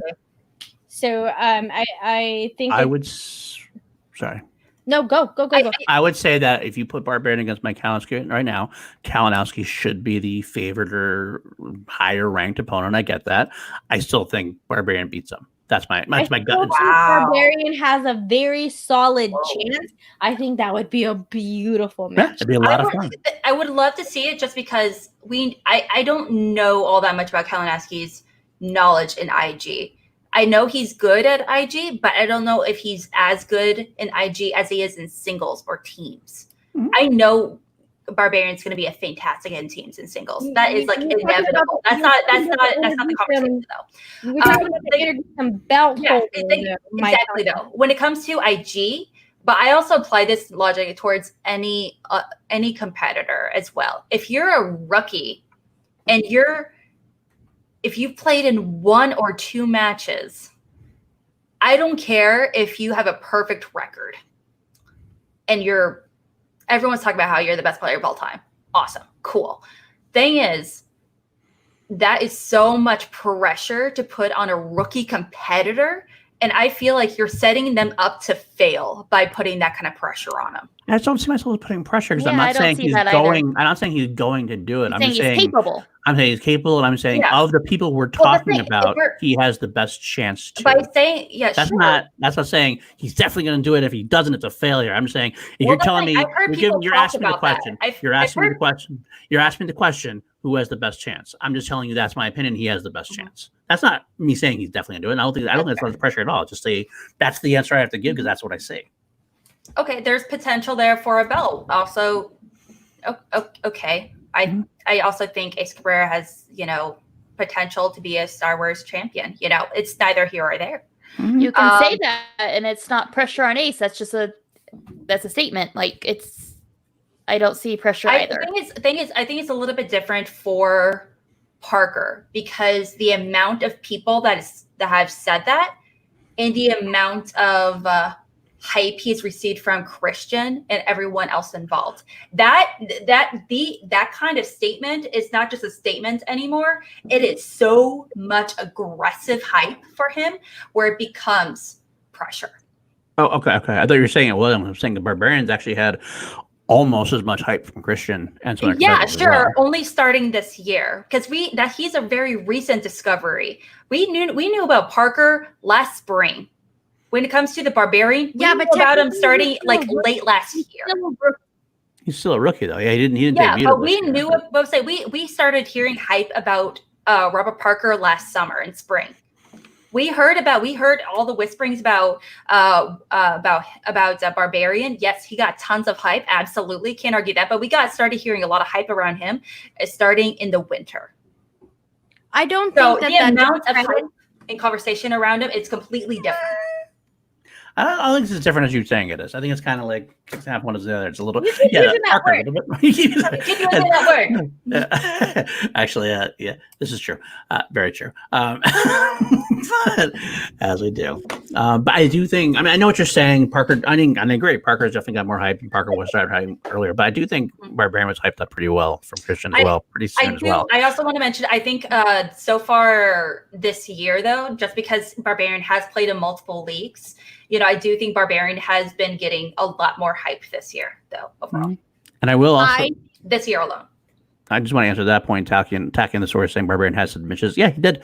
But I will say he did say, I don't remember honestly, if it was on Chill or after Chill. He mentioned that he didn't get the IG nod until pretty late on, and then he started studying. Like he kind of said, "Oh, I'll study and we'll do it." And he did that well with only a small amount of studying. So he's had a lot more time studying now. He wasn't drafted as an IG player. Dan was going to be the IG player until Dan backed out. Now Dan was going to be the guy in the tournament, and then when Dan backed out, Barbarian goes, "Well, I guess I could study and put it in there." So it was kind of a last minute thing, and he did pretty damn well considering he started like a couple of weeks before with no plans to do it. So that's what I'm basing it on too. He has the pure knowledge. Sometimes pure knowledge can take you a long way, and then you add the studying as you're going along. Then that's why I think he's going to be championship level material before too long. I do think that like you said, he has the potential for sure. Mm-hmm. All right, you move on. We do questions right here. Leah Logan, if you're still here now, what's your favorite Madonna song? Oh God, that's a tough one for me. I know mine. Mine too. Same? I think so. Okay, say it on three. 1, 2, 3. Like a prayer. And I know what that song's about, and I still love it. I actually love that song too, but I will say I have a guilty pleasure song of Borderline when I was young. No, not Borderline. I'm sorry. Cherish. That was the guilty pleasure song of mine. I like Cherish. He likes Vogue. I like the mermaid thing. That's what it was, I think. Vogue. No, Paul is the blue steel of Call to Action. Just so. Yeah. I know we all usually think it's Alex, but actually it's Paul. What was the song? There's I can't remember. It's been a long time since I heard it. I actually have it saved on my Spotify. I could have swore. Is it the one with Britney Spears? No, it came out in the 90s. Ray of Light. I remember the music video more than anything. It's Spanish. Oh. Say goodbye and life is over. Where she's like in a black gown. It's like she looks like she's coming from a funeral. She's like in mourning, and there's a guy. He's like doing the whole bull thing with the only Spanish one I can think of is like Bonita, the Isle of Bonita. That's the only Spanish one I can think of. Anyways, the real answer is anything that she's saying in the. Oh, I've always been in love and it was true. Yo, she did a great job. In A League of Their Own, that last song in A League of Their Own is one of my favorite fucking songs ever. It's so great. What was I saying? I can't remember what I was saying before, but anyways, it doesn't matter. Madonna's awesome. She's great. She's also overrated. I agree. I'm not afraid to say it. Who would win in a movie trivia Schmoedown history trivia match at C2A? Not me. Not me. Probably. I can't remember. Right here, yeah. I'll give it to Danny. Honestly, she's probably the only one that want to enter it. No, I can't remember what after show was doing they were doing trivia that was based off of MTS. Remember that? Yeah. So I wanted to, just because I'm not a fan of the fan leagues, so I didn't want to branch out into anything like that and put my name in there, but I always wanted to do that because I have nothing but confidence in myself. You know what? Maybe we can make that happen though for ourselves. I'm just saying, maybe we can make that happen. Oh, are we talking about matches? Maybe possibly on the C2A channel? Who knows? Maybe. Tune in later. There's something coming up, maybe. Malcolm's Middle Earth Media, buddy. What is your favorite Meryl Streep movie? I feel like we gotta have a favorite movie for every genre she's done. Yeah. I feel like there's only Favorite actual comedy. Mine goes to the one that's like my favorite, her in a movie. I don't know if it's the same as yours, Danielle. Do you want to say it 3 again to see if it's the same? Yeah. Okay. Right. It's gonna be totally different. I know it. Okay, we'll see. All right. 1, 2, 3. Devil Wears Prada. Yep. Who are these people? I love Devil Wears Prada. My favorite though, I would have to say, is Julie and Julia, personally. I do love that one as well. I think, I know it's not like her best or whatever maybe. The thing is, it's a very sentimental movie. Yeah. It's that one that I like to rewatch. Because of that movie, I bought the cookbook. I love Stanley Tucci in that movie. Yo, can we talk about how Stanley Tucci is a fucking babe? Tucci. Oh, love Tucci gang. Tucci is a thirst trap. Oh, girl, can we talk about that thirst trap? Stanley Tucci? Oh Stanley my gosh, is he a thirst? Stanley Tucci gives us bad vibes like Christian Harloff does. Ooh, I said that. I don't know about that, but Tucci. Alex is totally against this. Yeah, it's just like. All right, see. Okay. I don't know. Okay, I think it's maybe a little bit different because it's just like I've high-fived Harloff, versus Tucci. I've seen him in like videos make a cocktail and it's beautiful. Like I'm just like, wonderful. He would make a perfect. He's the type of man that would make a perfect baked chicken and rice. A chicken. Oh my god, he would make you ratatouille and it would be perfect. Oh my gosh, that sounds amazing. Okay, can we get off ladies' night now? I'm gonna say, I will say, "Defending Your Life" by Albert Brooks as well. I haven't heard that. Very good. Moving on, we're back to the Tooch. Yes. We don't want to keep talking about Stanley Tucci though. I'm done with. I love Stanley Tucci, daddy vibes, but not like that. If we're going to talk about a favorite actors that include the name Brooks, can we talk about how hot Mel Brooks is? Oh, okay. I'm like, that dude is funny. Spaceballs. Well, dude is like 95 now. I'm into that. Okay, that's. We're definitely going off the rails now. Okay. I'm sorry. Off the rails. There were rails at any point in the stream. This has been a very off the rails show. Okay, Swag. Better question should have been, "Who am I and why am I Danny?" That's like another good question. There you go. Okay. We typed that in like 20 minutes ago, but that's fine. It is. I'm trying to get through all of our questions that we have in the chat here. Best place to Texas to eat that's not Whataburger. Best place in Texas to eat that's not Whataburger. So I live in a city called Corpus Christi, Texas. We have a burger joint called Julio's. That is my neighborhood burger joint. You come to Corpus Christi, have Julio's. They do homemade bullshit. They used to have a raspa stand. They don't anymore, which is very unfortunate. Literally used to walk to that place every summer. Every summer of my life, would walk to Julio's. We'd walk there in the morning to get breakfast tacos. We'd walk there in the afternoon to get raspas and burgers. And those were the best burgers in town. We used to have a Red Line. I'm pretty sure Red Line was in other places, not just in CC. I'm trying to think of like Texas specific restaurants, and I can't necessarily think of anything because Corpus doesn't have a lot of chains that are kind of going on. Grub Burger Bar is also a good one. I used to work there, love that food. It's a chain that's in southern region, not just in Texas. Either way, all of it's probably better than In-N-Out. So okay. The name of that song, by the way, is "Take a Bow." No, I was about to say, Peggy. I'm just going to give it to us if we're looking at the chat. There you go. Take a bow. A bow. Oh, I was going to Rihanna song. Not Pop quiz. What movie is Madonna's I'll Remember from? If I remember correctly. What is the song I remember? I'm trying to think of how the words go because I feel like I do know. I never heard about the song before. I don't. Put in a couple of lyrics in the chat. Let us know. Is it like a pop song or something? Peggy also did say Shake Shack is better than both, and I kind of agree with her. I've never been to a Shake Shack. I don't remember the song, but I do remember the movie anyway. Because I remember the movie because I remember we worked at FYE and they used to have this on the soundtrack all the time, and it was With Honors, the Joe Pesci, Brendan Fraser movie. Okay, never heard of it. What movie? With Honors. It's like around, I don't say like 94, 95.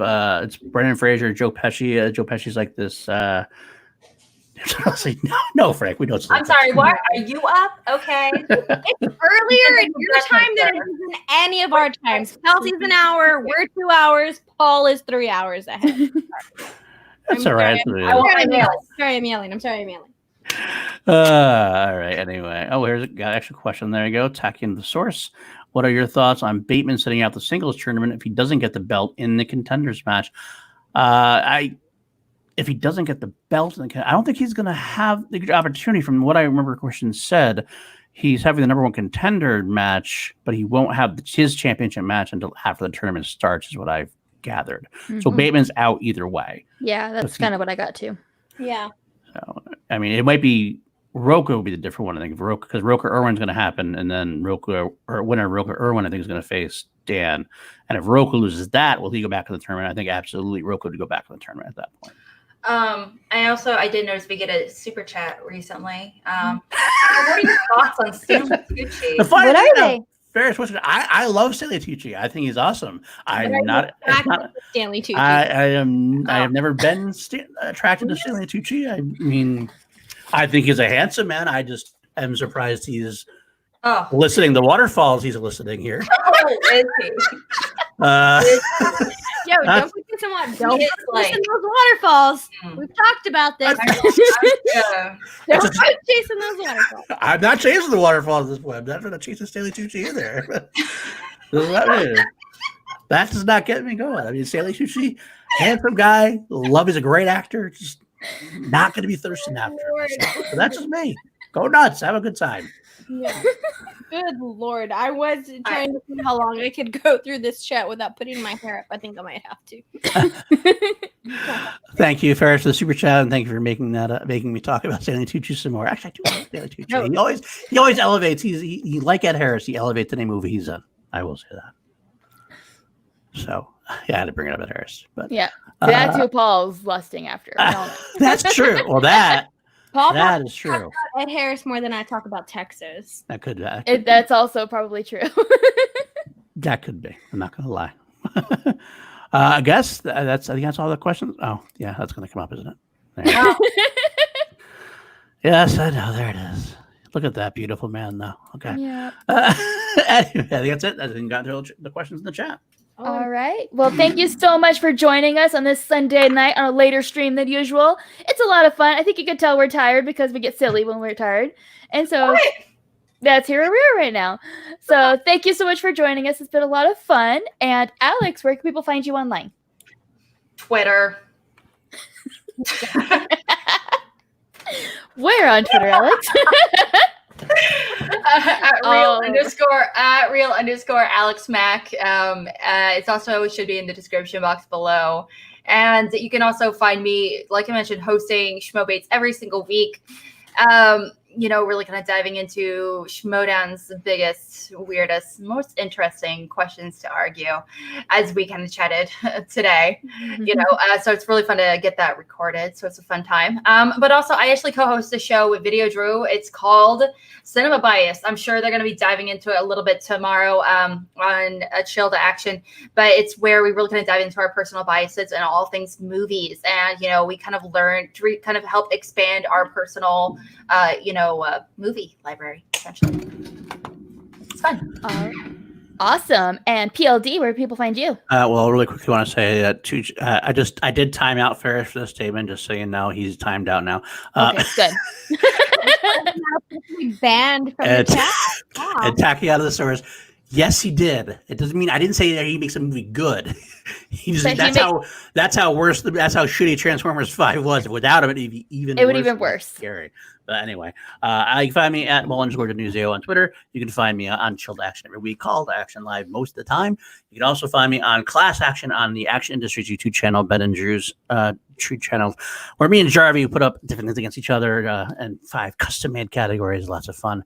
This week, we're going to be doing, in honor of July 4th, we're going to be doing Braveheart versus The Patriot. And, what, really? Yeah, we are. That's what we're doing.